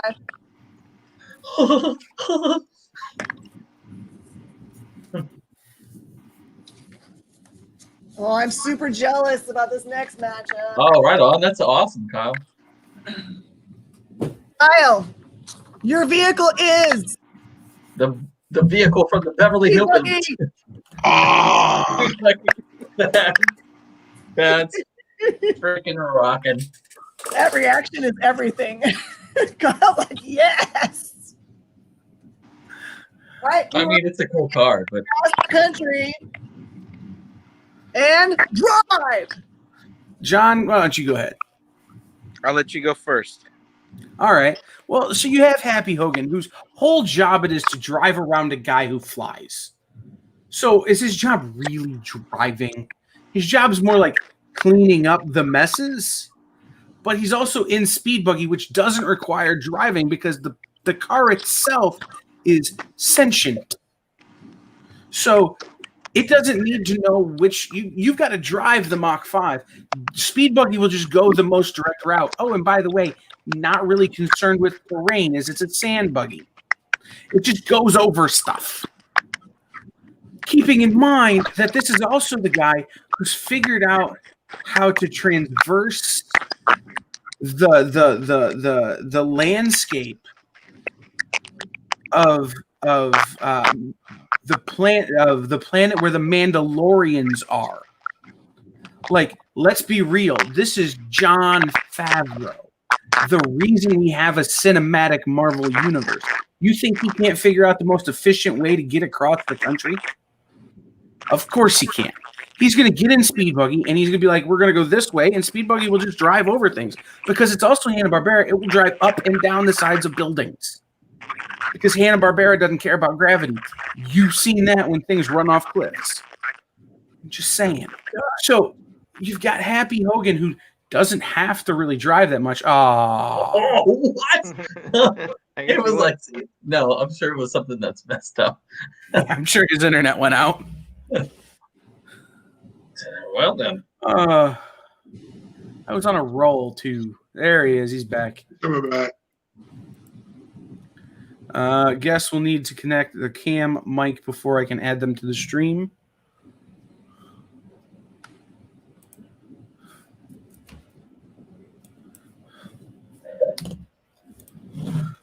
Yeah, Bridget. John got scared.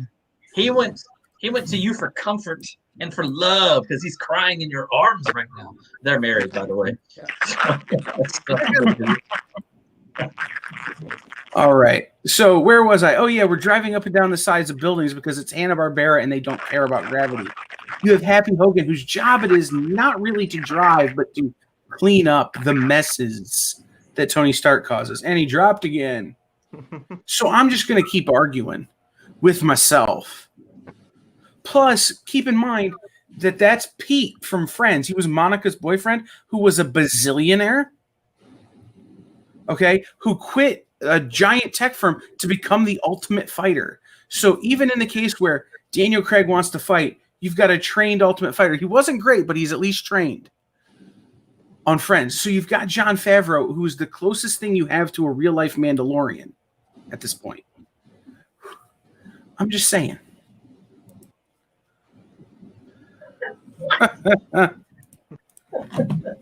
It's really hard to get in a rhythm when your opponent keeps dropping off. Yeah, that's very true. All right, someone's gonna have to take up the gauntlet of John since John is having issues. All right. Trying to get Dastardly Dirk to come in. Okay. So Yeah. I've got James Bond in what vehicle? That is the Mach 5. Mach 5. Got it. All right. Will, So- you should start off by saying your story seems shaken, not stirred in the correct way.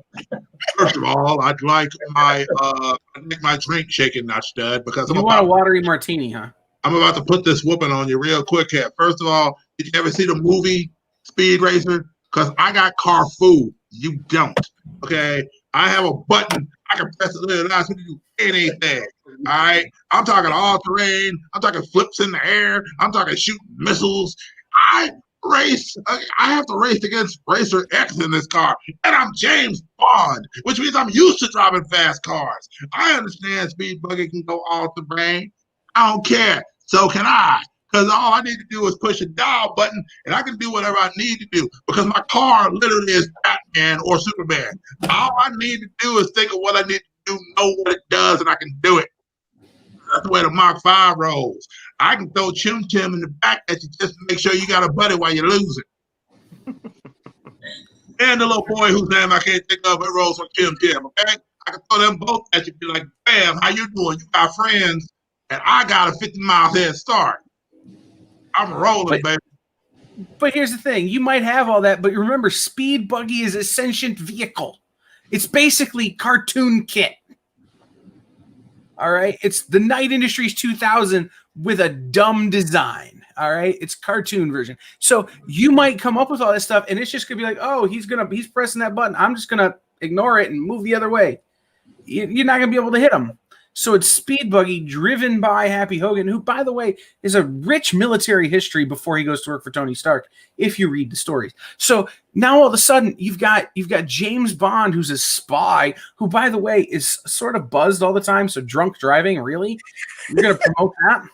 He drinks watered down martinis, shaken, not stirred. It's stirred with a special spoon so you don't break the ice, so your booze isn't strong, or so your booze isn't weak. So now not only is he having a bad buzz, but he's buzz driving a car that's arguably very, very fast. He's going to wrap it around a tree. Have you seen Smokey and the Bandit? They wind through all these little roads, with trees on either side and gullies down. He's going to put it in a gully.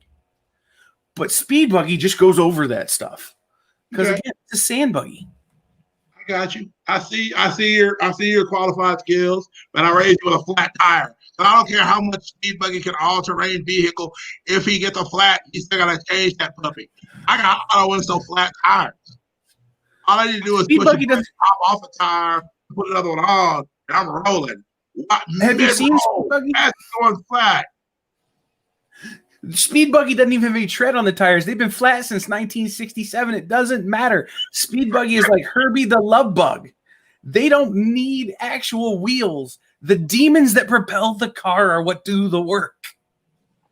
All I got to say is on this one, dope theme song versus a car that literally spits at me and goes. Have you heard the theme whole song? time acting like it's about to break down. That's all I need. Oh, by the way, which one of these characters has been in DC Comics recently? It ain't the Mach 5 and it ain't James Bond. It's Speed Buggy. Speed Buggy got crossed over with a bunch of DC superheroes. So, I mean, again, what are you going to do? I mean, the only better car than Speed Buggy is the Fooey Mobile from Hong Kong Fooey. Hong Kong Fooey. Like, seriously. And then you've got Jon Favreau. All right? The reason we have a Marvel Cinematic Universe, the reason we have a Mandalorian, driving a car that doesn't need him. So all he's going to do is sit there and write season 3 of The Mandalorian while we whip you crossing the country. All right? He's just going to, it's not going to matter. And again, you can't argue with the mechanics. The vehicle probably doesn't even have an engine. It's just run by demons or magic or whatever controlled chitty chitty bang bang. But it's just flying across the country that way. So, I mean, what are you going to do without pops? Without pops, that car doesn't go. So you get halfway, you overheat it because you're drunk driving, you're trying to hold it on the road. When you get out into the winding roads in the middle of the desert and your car breaks down because it overheats and pops is nowhere to be found. You're screwed, man. All right. Well, first of all, again, since we're talking about, have you ever noticed you talk about James Bond being drunk a lot? When was he ever drunk in a movie other than when he was crying because his girl got killed? Like always. Okay, this ain't Sean Connery's Bond. This is Daniel Craig's Bond, son. You know what movie we got from Daniel Craig? Cowboys versus Aliens. And you know what? Here's the deal. Any person that can survive a horrible crap bag of a movie, better man in a race car in a Mach 5, minus Pops, minus Chim Chim, minus the little kid, Racer X can show up and he'd be like, oh, I'm sorry, what, son? And punch him out too. Because Daniel Craig is the best Bond we've had since Connery. And if anybody can drive a car in a situation where it looks like it's going to fail, it's Daniel Craig as James Bond. The only person to be better would be Idris Elba, and I'm pretty sure they're not going to ever cast him as a Bond. Cowboys versus Aliens? You're really going to bring up Cowboys versus Aliens? Yeah, I brought it. The sequel to the one of the worst movies ever made, Wild Wild West with Will Smith. I mean, they're on the same level of bad. Like, if you're going to go there, you might as well have just made Wild Wild West 2 and asked Kevin Kline to play both roles. But instead, you went. Then you go ahead and reference that this is the greatest Bond ever. Do you guys remember the Skyfall song? Let's quote me. All right, that's fair. But do you guys remember the Skyfall song? Was there ever a song that made you want to run an ice pick through both ears than hearing Adele just scream Skyfall for 10 minutes? That song went on forever. James, that's what Anton Chigurh is for, though. Really? That's fair. I mean, that's fair. But no, this is arguably the worst James Bond that isn't named Pierce Brosnan. Arguably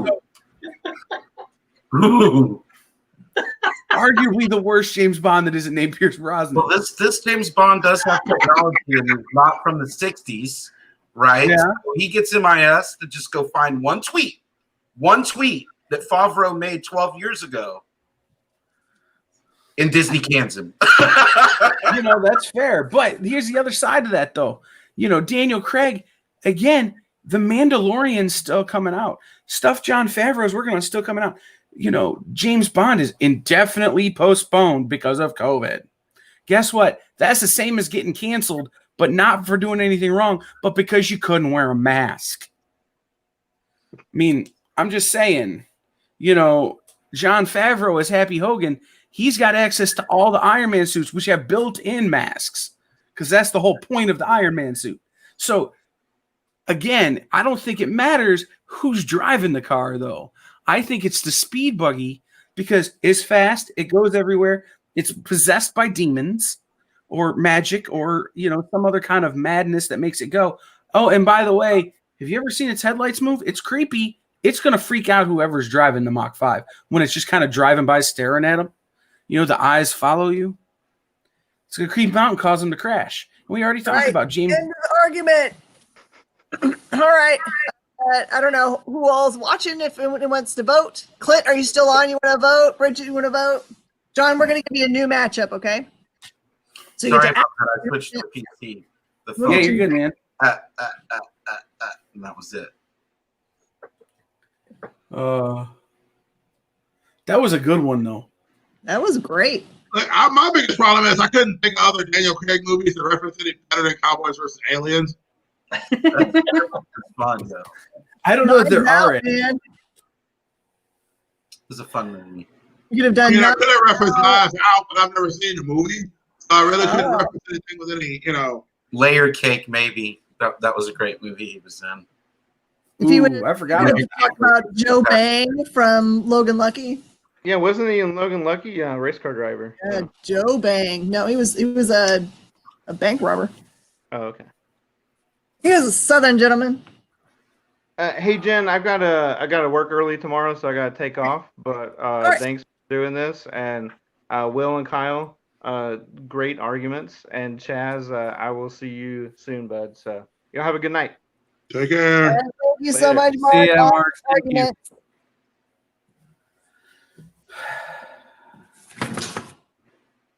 I don't Oh, think we got. I don't think we've got anybody voting one way or the other. So I think it comes down to Jen and Chaz as to decide who won. That be it. That be it. it's really, really hard to beat a cartoon vehicle. Is the argument Right. so easy for it? Well, we had 2 cartoon vehicles. That's true. We're gonna let that fall over there. Draw. It kind of feels like a draw to me too, Richard. Hey, Richard, do you want to come on and argue? There's a link up there if you want to come on and do a round.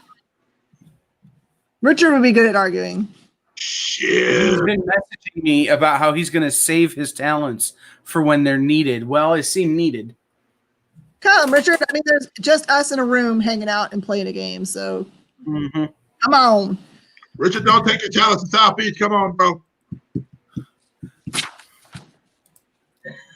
Amanda is sending me. Your curtains, man. I said I dig it. Every time I see the curtains behind John, it just looks like a leg wearing some fishnets. Well, let me I'm blow not your saying mind. that's a bad thing. I'm loving it, bro.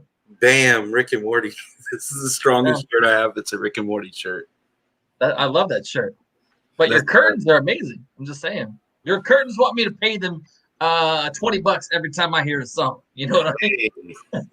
I like them. I think they're great. All right. Do we want to have your drivers or cars first? What do you guys feel like? Ooh, cars. Cars first. Okay. All right, John, your car is Herbie the Love Bug. Oh man. Oh man.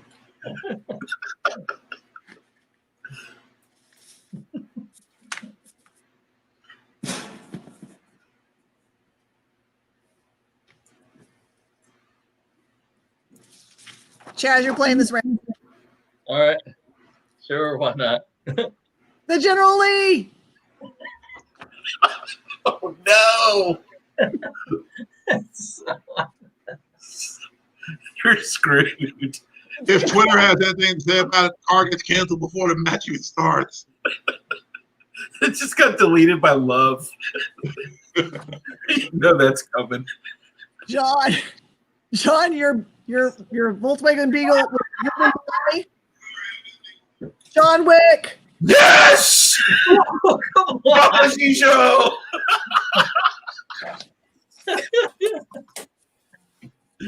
Kyle's like, I'm out, dude. I'm out.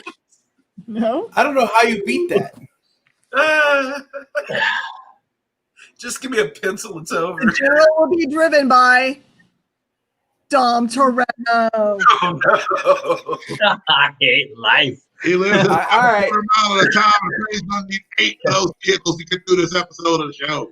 All right. I think I could argue against the Beetle with John Wick, but God, is that going to be a pain? I Yeah, feel you for you, probably Chaz. Yeah, like I feel said, for yeah, him, yeah. dude. Ready? Drive. All right, John, go ahead, buddy. Throw that pencil at me. Let's get this over with. Well, the General Lee unfortunately ran over John Wick's newest dog. So I'm just gonna throw that one out there to start it.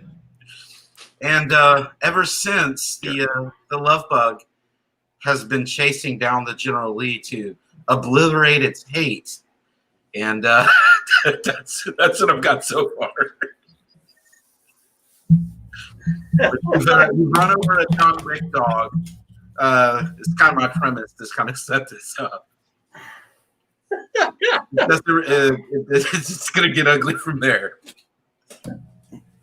Right on. All right, so we're in an actual race, right?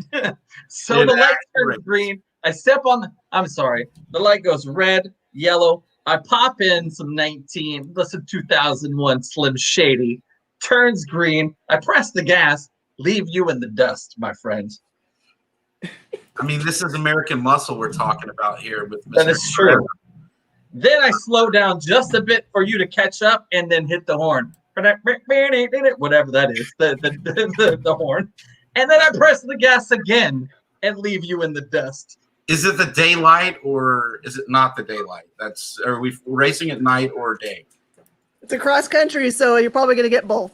He's got a real advantage there because he puts the goggles on when he was in the movie with the little clawy things where he hangs upside down and cuts up people. But we're talking about John Wick here, so. That's right. Also, I've got a whole bunch of drugs in the trunk of my car, and I need to get out of here fast. So I've got zero time to mess around with a Volkswagen Beetle. Plus, unbeknownst to you, because you're Keanu Reeves, right? And you've been seen at a VW Bug, your fans, one of your obsessed fans, hid in the back. So as the light turns green, we're already halfway through. The fan has the balls to get up, right? And since you're in a Volkswagen Beetle, that fan keeps hitting you in the shoulder for a slug bug. So now your attention is away from me for the most part. Your attention is split. You can't keep up with the General Lee. You're getting hit on by a fan. I've got drugs in the back of my trunk, so I'm going 160 the entire time. Listening to Stranglehold. to Slim Shady, sir. Oh, yeah, it's Slim Shady. Because we are talking about the dude from Fast and Furious. It's either that or some techno emo punk stuff. I shift to neutral and do a reverse 180 so that I'm driving backwards now, so I can and hit a tree. Did you see that tree that was in the middle of the road when you turned around? Take that selfie with the fan, the adoring fan, right before I stop like a gentleman because this is how Keanu rolls. Right. Let her out peacefully, and then shift into high gear in my V4 engine that I'm really catching up to you in. And I give you a call. You answer the phone. You say, "Hello," and I say, "How does it feel going 55 and a 75 speed zone?" Well, I pull out the speed card, right, because you can never stop going at that point, and from there switch over to a bus. So now I'm in a bus that's equally going just as slow to stay with the speed montage. From there, I'm just never going to catch you though, because almost every film, Triple X, etc. I'm going to have to concede on that one. I was going to say, man, because I've stolen the General Lee. Therefore, we pass Boss Hogg, and he thinks I'm a Duke boy. So he's directly behind me. You're behind Boss Hogg, so there's no way you're going to get around those guys. I go for the assist, and I let Will come in as Dwayne "The Rock" Johnson to run some interference in a Hummer or some other giant vehicle to try to impede you and start crashing. Hey, The Rock has come back to driving in a movie. Seen Hobbs and Shaw? Hey, I'm basically Superman. This is not a team sport. Well, if that were to happen, that would have been a mistake anyway, because Roscoe P. Coltrane, his dog is actually female and loves The Rock. So it just so happens that the Bloodhound has found its way into The Rock's car because this is fantasy and is now licking The Rock's face where he can't see the road, crashes into Herbie the Love Bug. You guys die, and I get my drugs safely across the border. Do you guys remember Roscoe P. Coltrane's deputy's name? Wasn't he the deputy? No, he was the sheriff. Boss Hogg was the mayor. Roscoe P. Coltrane was a sheriff, and his deputy was named Cooter. That's right. Cooter. You're not wrong. Cooter sounds like a dog's name. Just saying. You could trade Cooter to John Wick to get him off your back. Just throwing that out there.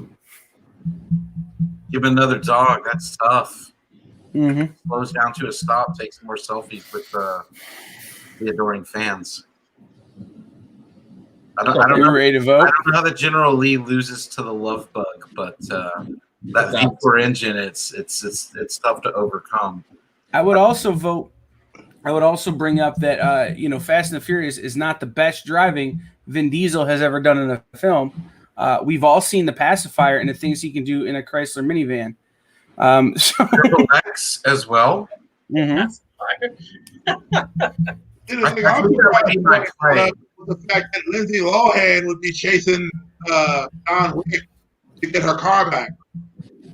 Yeah, you also forgot that the Volkswagen Beetle is a sentient car. Harvey the Love Bug, That's true. yeah, is possessed by demons. You could actually sleep while driving and pass the person who has to take a nap. You can't drive all the way across America at one time without. Oh, look at that. Vin Diesel's got the Triple X Red Bull Special, so he doesn't require sleep at that point. Well, does Groot sleep? Being someone that's driven from Houston to California, the idea of being able to drive entirely across America without taking some kind of nap is impossible. I think that's the play. I win because your bladder explodes because you're trying to hold your pee in. Bladder. You don't understand. I've already stopped at a convenience store. I've gotten 4 or 5 2-liters. I'm using those as bathrooms, my friend. Oh, so you down the Mountain Dew 2-liter and then just pee in it. So Well, of course. And then I pour it out the window, and the tires on your Bug are so bald that when you hit it, you spin out a little bit. So now we're turning Dumb and Dumb. All right, And you know next what? round. You did better than I did, John.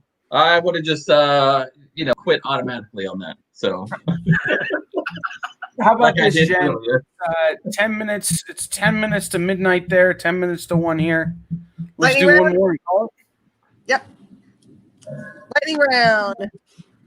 Who do I like here? This is going to be great. I'm going to make sure it's a crazy, weird matchup. Okay. These two make I sense. still got to get ready for work in the morning. Well, I've got 1 win, so I'm good on that. John, you're new, so you do 1, I think, maybe, huh? okay. I got 1. I got slayed this last one. So Yeah. Kirby the Love Bug. All right. Kyle, are you doing this round? Who's doing the round? Sure. All right, Kyle, your vehicle is the tumbler. Oh, that's so sweet.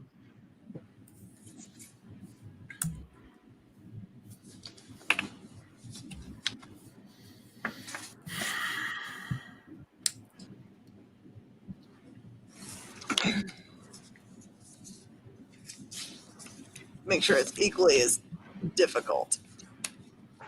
I'm not going to give you a cartoon. All right. Who's the battler? I think it's John. Yeah. Dolores.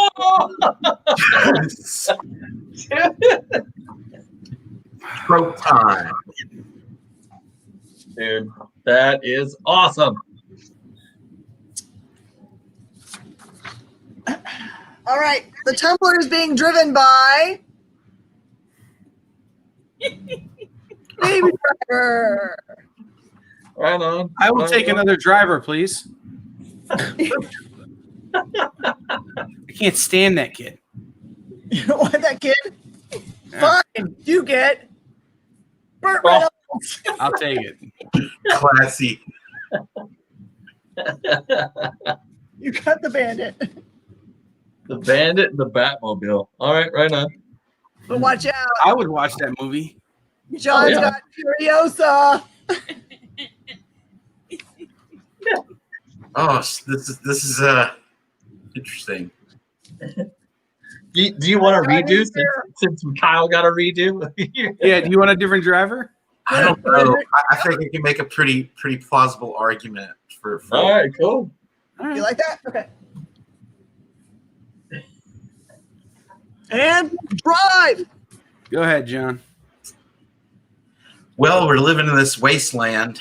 It's looking bleak around here. Played one too many Fallout games, and it didn't go so well. A lot of sand, a lot of dry. I might run out of gas, but will that be before I get to 88 miles an hour? Because if so, I'm going back in time. I'm going to get Smokey and the Bandit canceled because I'll go to like Warner or something like that. And there will never be a Batmobile or a Batman. So long as he can't time travel and can't get a hold of any of the lantern rings of any type, and I can get him before he can start planning, and he's still, got a baby's bottle in the mouth. Batman never makes the Batmobile, and I go back before time and just blow that thing up. So there is none. Just go with the time travel thing right out the gate.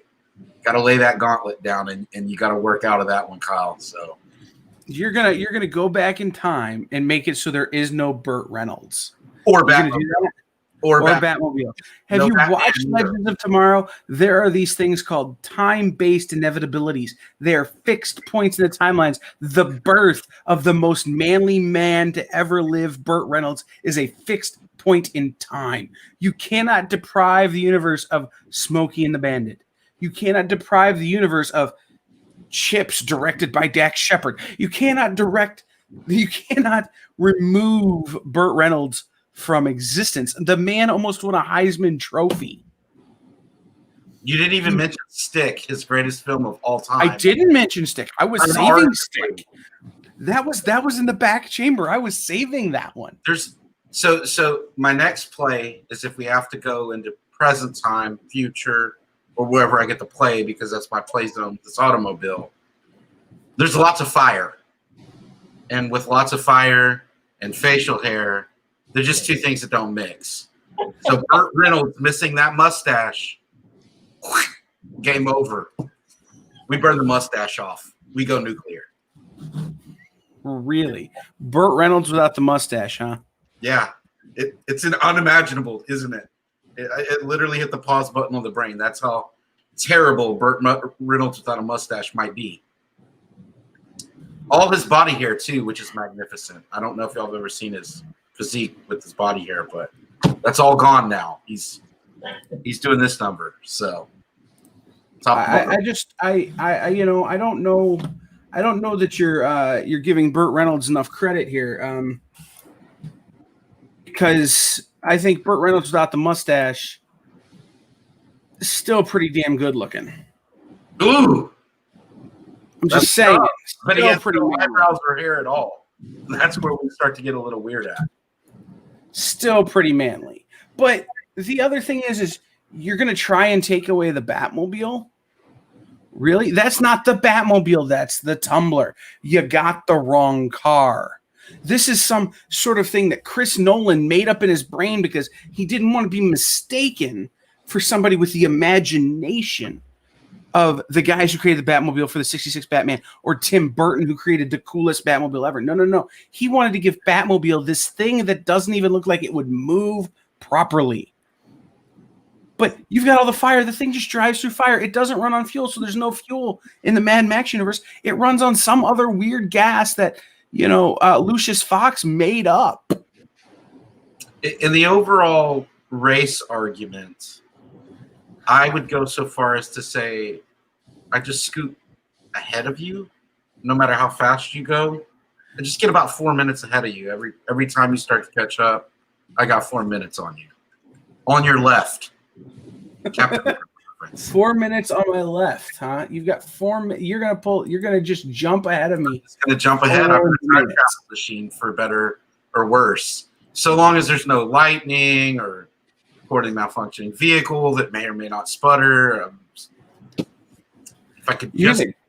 Here's the thing, man. You're going to be 4 minutes ahead of me, but you do realize that when you come out of the time travel, that car slows down. Have you ever watched Back to the Future with a physicist. It's a real problem. I've done it. It made me want to kill this person. But that vehicle immediately starts slowing down. Guess what? You're only 4 minutes ahead of me. I'm still doing about 100 miles an hour because the Tumbler has a rocket engine on the back end of the stupid thing. Like I said, I don't know how it moves. It shouldn't work. Physics be damned with that thing. But I'm just going to roll right over you. So you're going to have to get out and immediately get on the stupid hoverboard, which doesn't work because physics, and you're going to fall off because it's a Chevy Suburban under the hood, though, like from like 1992. This is a gas guzzling machine of epic proportions. You can watch a video. It's actually a Chevy. I've seen the terrible Chris Nolan Batman movie. I mean, that thing. It's a rocket engine. It shoots fire. Does your car shoot fire? The only thing that happens is the fire comes off the tires when it goes into time travel. My driver bathes in fire. I mean, this is kind of part of her whole shtick, you know? I mean, I probably have a hood ornament that is Venom on the front of my car.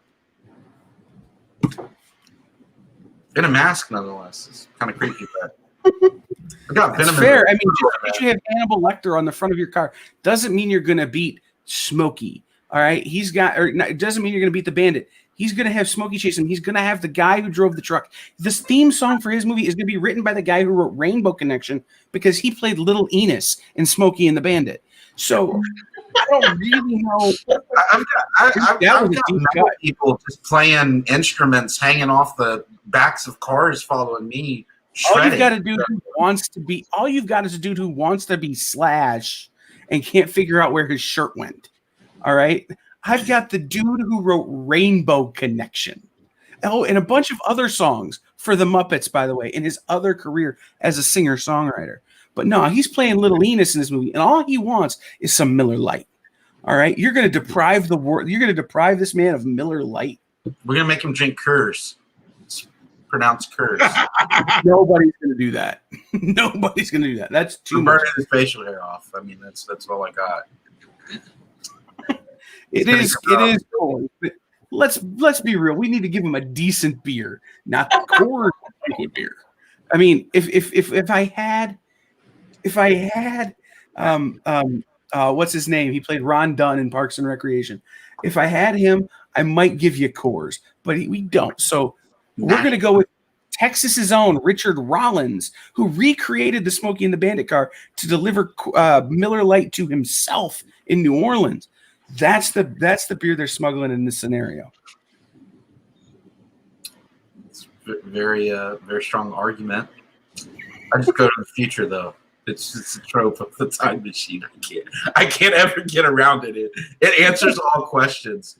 When the gauntlet came up earlier, I was like, reality bending, time travel. It always wins. You get to rewrite everything and reimagine it. So.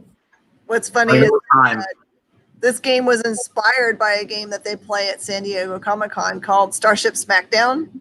So loosely inspired, obviously. But they just do it just regular old, like, tournament style brackets. But they had to retire the TARDIS because the TARDIS was one of those arguments. They're like, how do you beat the TARDIS, right? They're like, you can't have the TARDIS ever play Starship Smackdown ever again because it just always won. And it was boring after a while because the thing that it was like, all right, what do we put in the fray that could possibly beat it? And there wasn't anything ever that it could put in that could do it. When it first released Super Fight, we had to put a public house rule on it because you could get the Iron Giant with the power of Wolverine and Deadpool. Wow. With Wolverine and Deadpool's power. So you literally could not beat it. It was impossible. There was no combination of cards in the deck that we determined that could beat it. So they sent out the first Super Fight decks in loot crates. And we had to immediately put out an errata going, hey, look, you can only win your argument 3 times before you have to, move on. Skybound was real upset about that one. Yeah, like what do you do with that? Nothing. You can't do anything. Do you have yeah, exactly. zombie pop? Is that the thing zombie pop right to your? What? Right Oh, is it? Yeah. Yes. Pretty nice. I would just like to mention, by the way, the Tumblr pre-existed the Nolan movies because it was actually in The Dark Knight Returns. I Yeah, I love know. I just wanted to blame Chris Nolan I for like it. the lines on it. What happened? I really just wanted to blame Christopher Nolan for it. I knew it existed before that, but Man, Yeah. the only Batmobile there is the 1966 Batmobile. I'm just saying. wow, I like the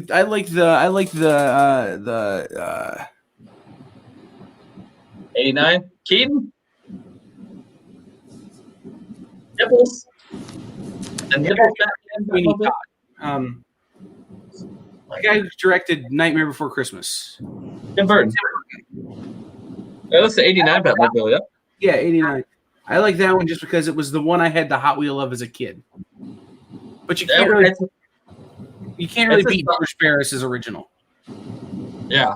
That Batmobile has been showing up a lot in like cartoons, comics, and all that here lately. And I think it has a lot to do with that last CW crossover that they had, where they asked Michael Keaton to come on for the big crossover, but obviously he didn't. But yeah, him coming back as possible Batman again. It's popping up all over the place. Right. Yeah, apparently he's out of I don't know how badly it's gone that y'all have seen some of the footage from the new Batman film, but that will be by far the first Batman film I'd ever seen, hands down. It looks very, very amateurish cosplay costume design, and when I'm going, man, I can build better stuff out of that with foam in my garage. It just gives me some reservations about it. So, On which one? No Team Edward for me. No, I'm not looking forward to that at all. That just looks really, really rough. Unfortunately, it just really, really, really bad. The set design looks almost as bad so far in some of the shots as the motorcycle or the suits, or it's really rough looking. I'm making shirts that say "My Batman doesn't sparkle." So if y'all want one, let me know. They're gonna bring back Batfleck though. He's coming back. I know. Yeah, because the Snyder man, I can't wait for that, dude. That's gonna be all kinds of I'm just excited for a Batman movie that doesn't that I can't impersonate all the characters and tell you what's going to happen at the end of the first 2 minutes. Yeah, Like- is it the thing that's happening tomorrow on Space Cadets Con or CadetsCon.com tomorrow? Oh, I'm just saying that all the Nolan movies, I could predict what was going to happen about 2 minutes in, and I can impersonate every one of those characters. That's what I'm saying. You should do like a short thing, like an hour long, do the entire trilogy and be like, yes, Batman. No, Not very prudent.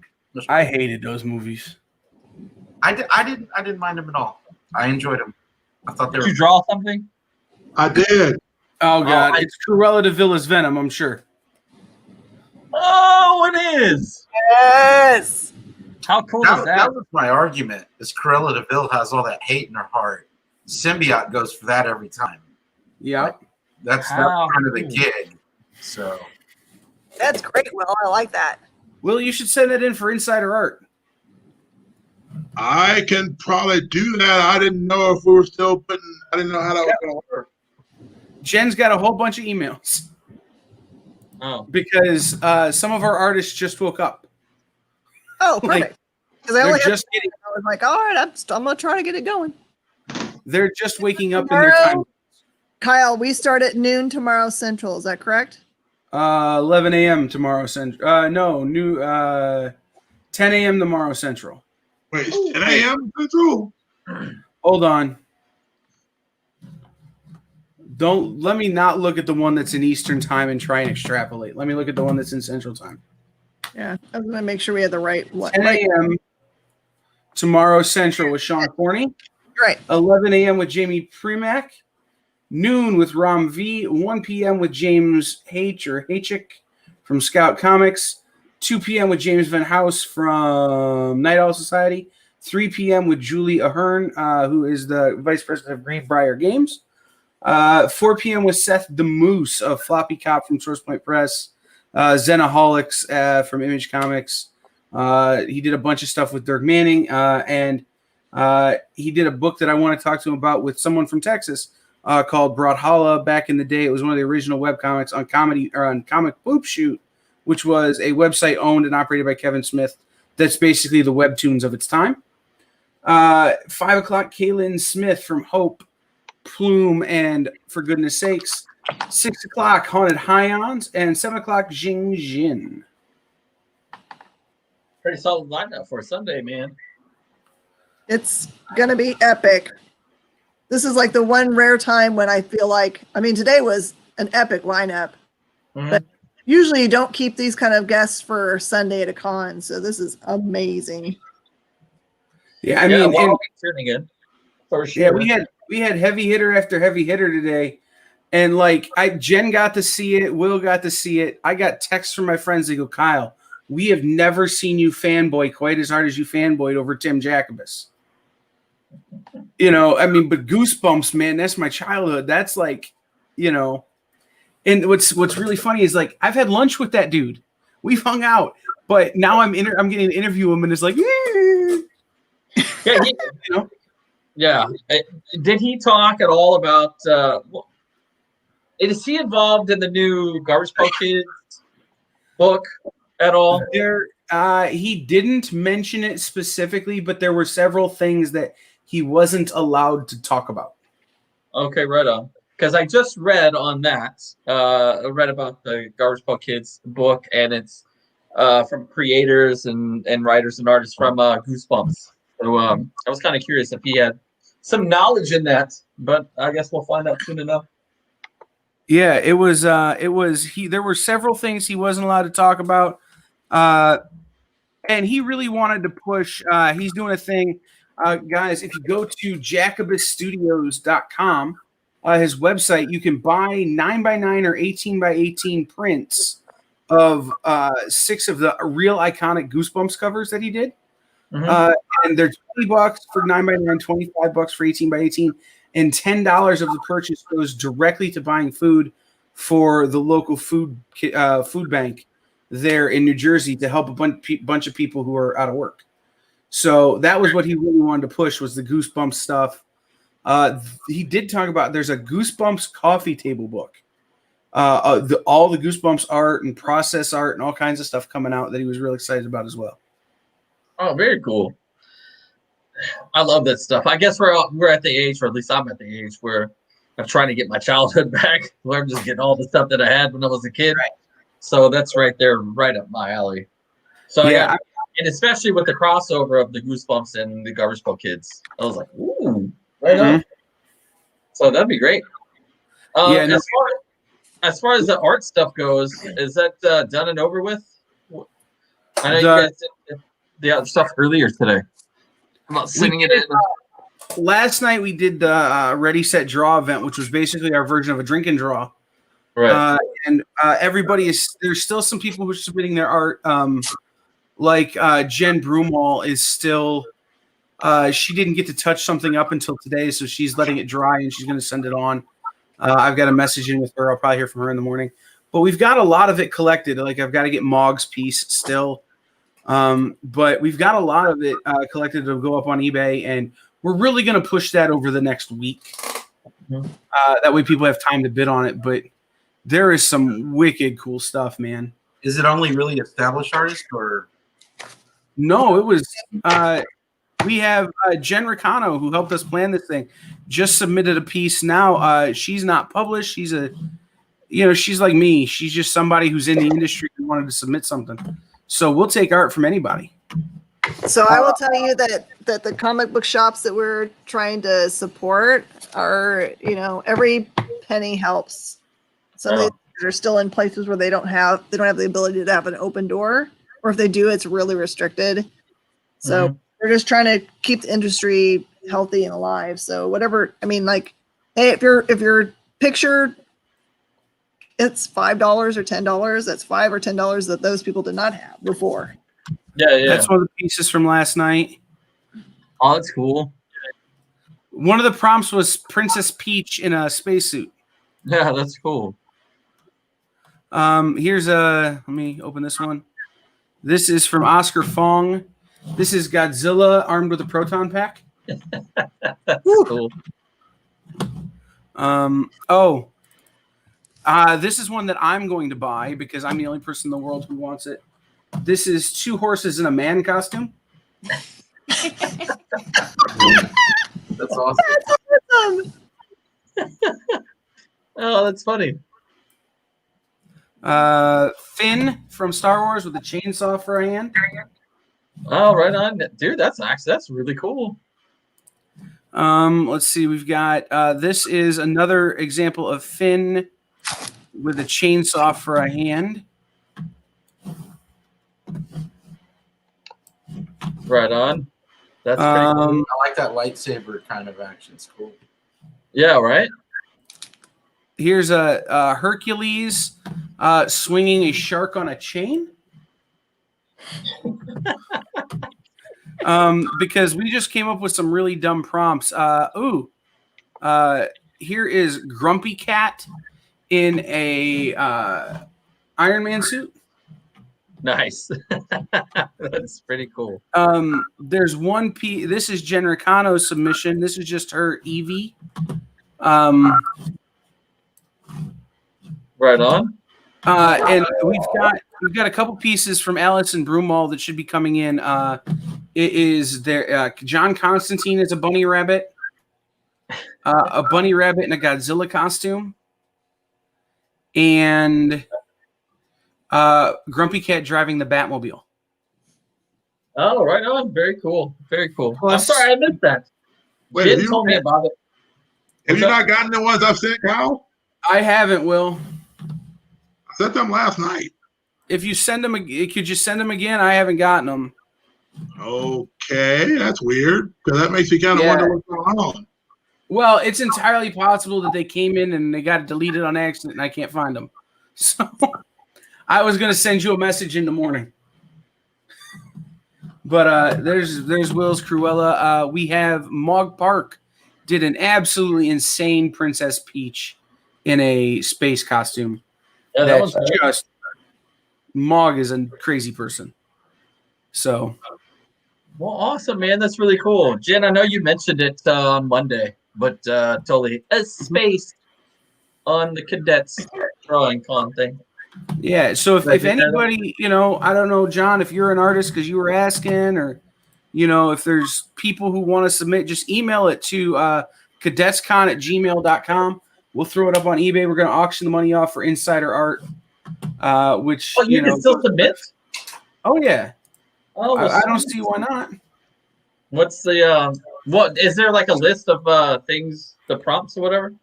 You can draw whatever you want at this point. I can make you up a prompt right now if you want. Oh yeah, that'll be fun. I've got them right here. I do this, sir. I'm not a real artist. I used to do about a bazillion sticky notes. And Bridget just brought this in here, where it's just like tons and tons of sticky notes. I used to do them in like 2 minutes. That was like the thing. So I've got like a bazillion of these guys in here that I would do on sticky notes. This one is probably one of my absolute favorite. You've got to kill it in 2 minutes. Let me see if I can get this to actually show. Oh wow! Oh, that's amazing. No, it's just they have to be real quick. So that's the big guy Ernie McCracken and his rose ball. So dude, it's funny because I was like, "Hey, I'll show you what I was working on Monday." I saw your Gambit the other day, and I was like, "Never mind." Solid. After this, I really like his artwork. Gambit you did. That's probably one of my favorite pieces of art I've seen lately. So what's that? Yeah, Gambit you did the other day. That was a quick sketch. It's probably one of my favorite pieces of art I've seen lately. Are you serious? Yeah. So, I have it.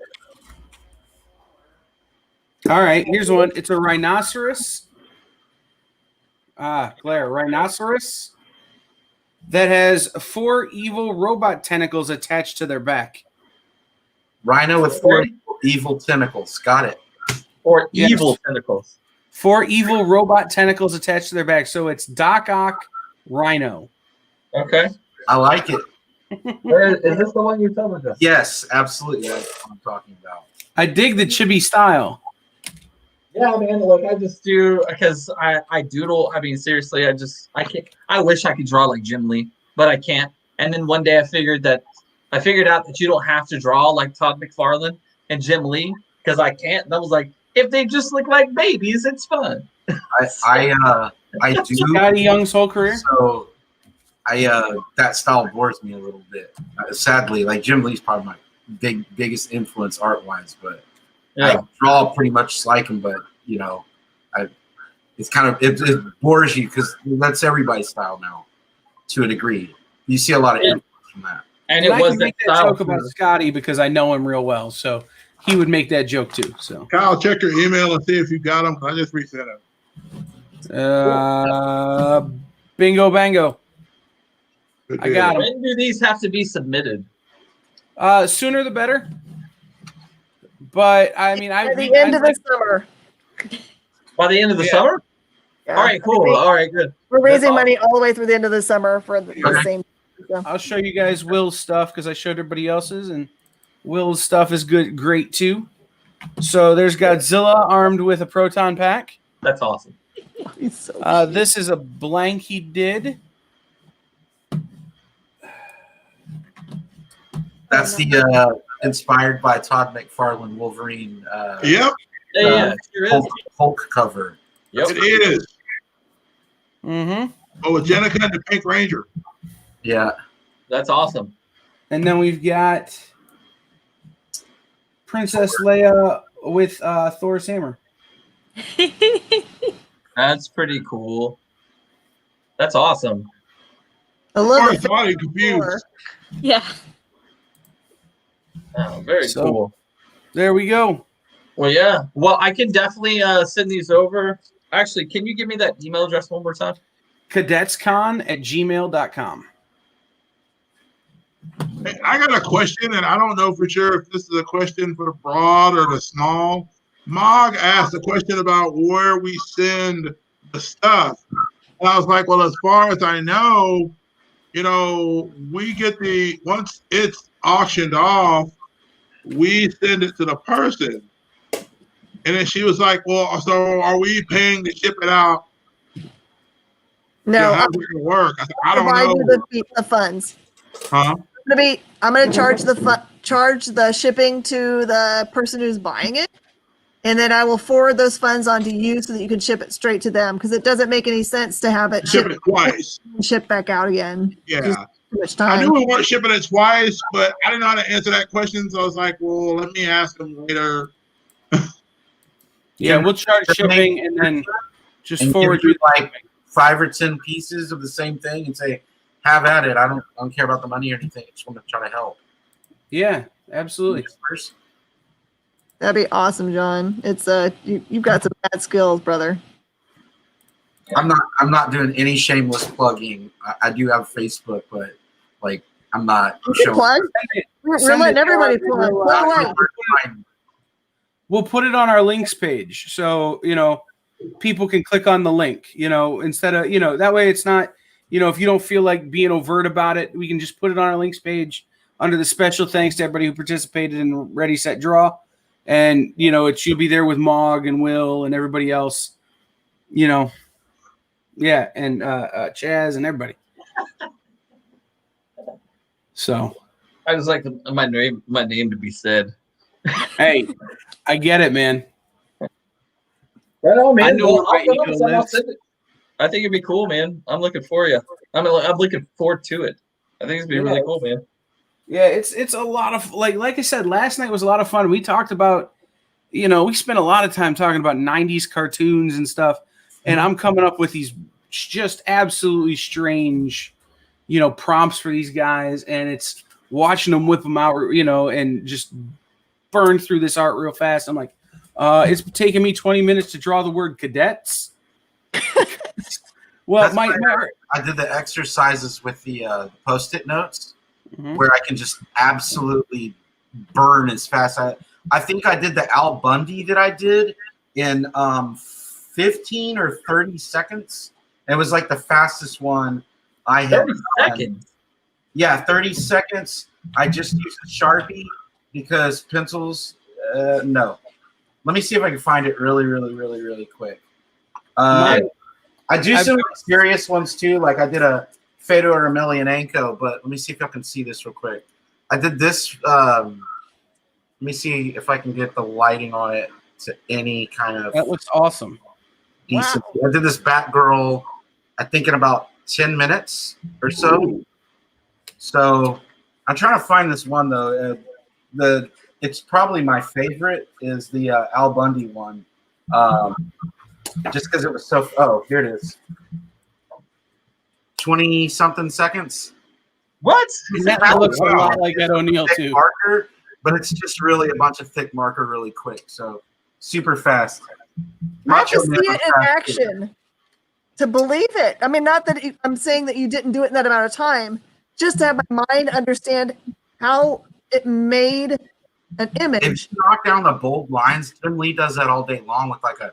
If you ever watch him paint on YouTube, when he gets in with that big black brush dipped in ink, like boom, like half the drawing's done almost like instantly, and then he just is in there with a little bit of fine line work sometimes, and it's really impressive to watch someone like that who's honed their craft for so long knock it out so quick. But that's just how they do it. They drop in all the big lines, and then everything else is going over. That's crazy, man. I've been saying this all day. My artistic ability is in graphic design and in text design, typography. And, you know, to be able to try and draw like watching Jay Oden draw or Will draw last night, and these guys who start with a blank page, and by the time I've got the D done in Cadets, they've got a whole image. It's like ready to go. And I'm going, this is a different muscle that I don't have. And I'm really impressed by people who can draw like that. And so when you're out of shape too, you know it, man. Like my hand, if I do any kind of line work after I haven't drawn in a long time, it's brutal. Mm-hmm. Wish I was better on digital, but well, man, I'm gonna need to know where to look for your stuff. I mean, of course, you put the link in there. I have to check it because I want to see. I posted it private in here, but not publicly. So. Yeah, throw it in the private chat here, and then Will can grab it. There it is. Boom. We got it. I got you. And like I said, I'll just throw it up in the thanks to everybody, you know, who submitted part of the links page, you know, here at the end of the weekend. So. All right. Thank you guys so All right, much. guys. Long Thank day. you so much. Thank you for coming to Garage for Cadets Con Day 1. Make sure you tune in starting at 10 a.m. East or 10 a.m. Central Time tomorrow for Cadets Con Day 2.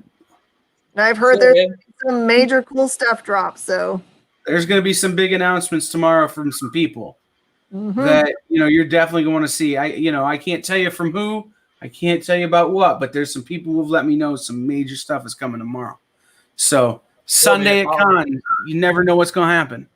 Yeah, man, I'm going to be watching. Thank you guys very much for having me on, Jen. You rock. Thank you. John, thanks for saving my butt. Will Call. You guys were amazing. By the way, next weekend, my band's jumping on some shows with Saliva outside of Texas. So if you're in Oklahoma, man, and you're going to the Saliva show, I'll be on stage. I saw Saliva with Sick Puppies. I almost said Puddle of Mud, but that's wrong. Saliva, Sick Puppies, and Theory of a Dead Man. Right on. They played a racetrack. It was about 104 degrees, and all three bands just came out at one time and just jammed the whole time because I don't think any of them wanted to play their sets because it was so hot. So it was a really fun day. Yeah, we've done Saliva for a very, very long time. We're on tour all the time anyway. But, so Oklahoma, Arkansas, next week. See us on tour. Come to Ohio. I'll hook you up with some of the Ohio bands. So. Go Rocket Queen! That's right. That's Rocket with 2 T's, man. Look us up. Rocket Queen. See you guys later. All right, see I'm you outta later. here. Bye, everybody. I'll send you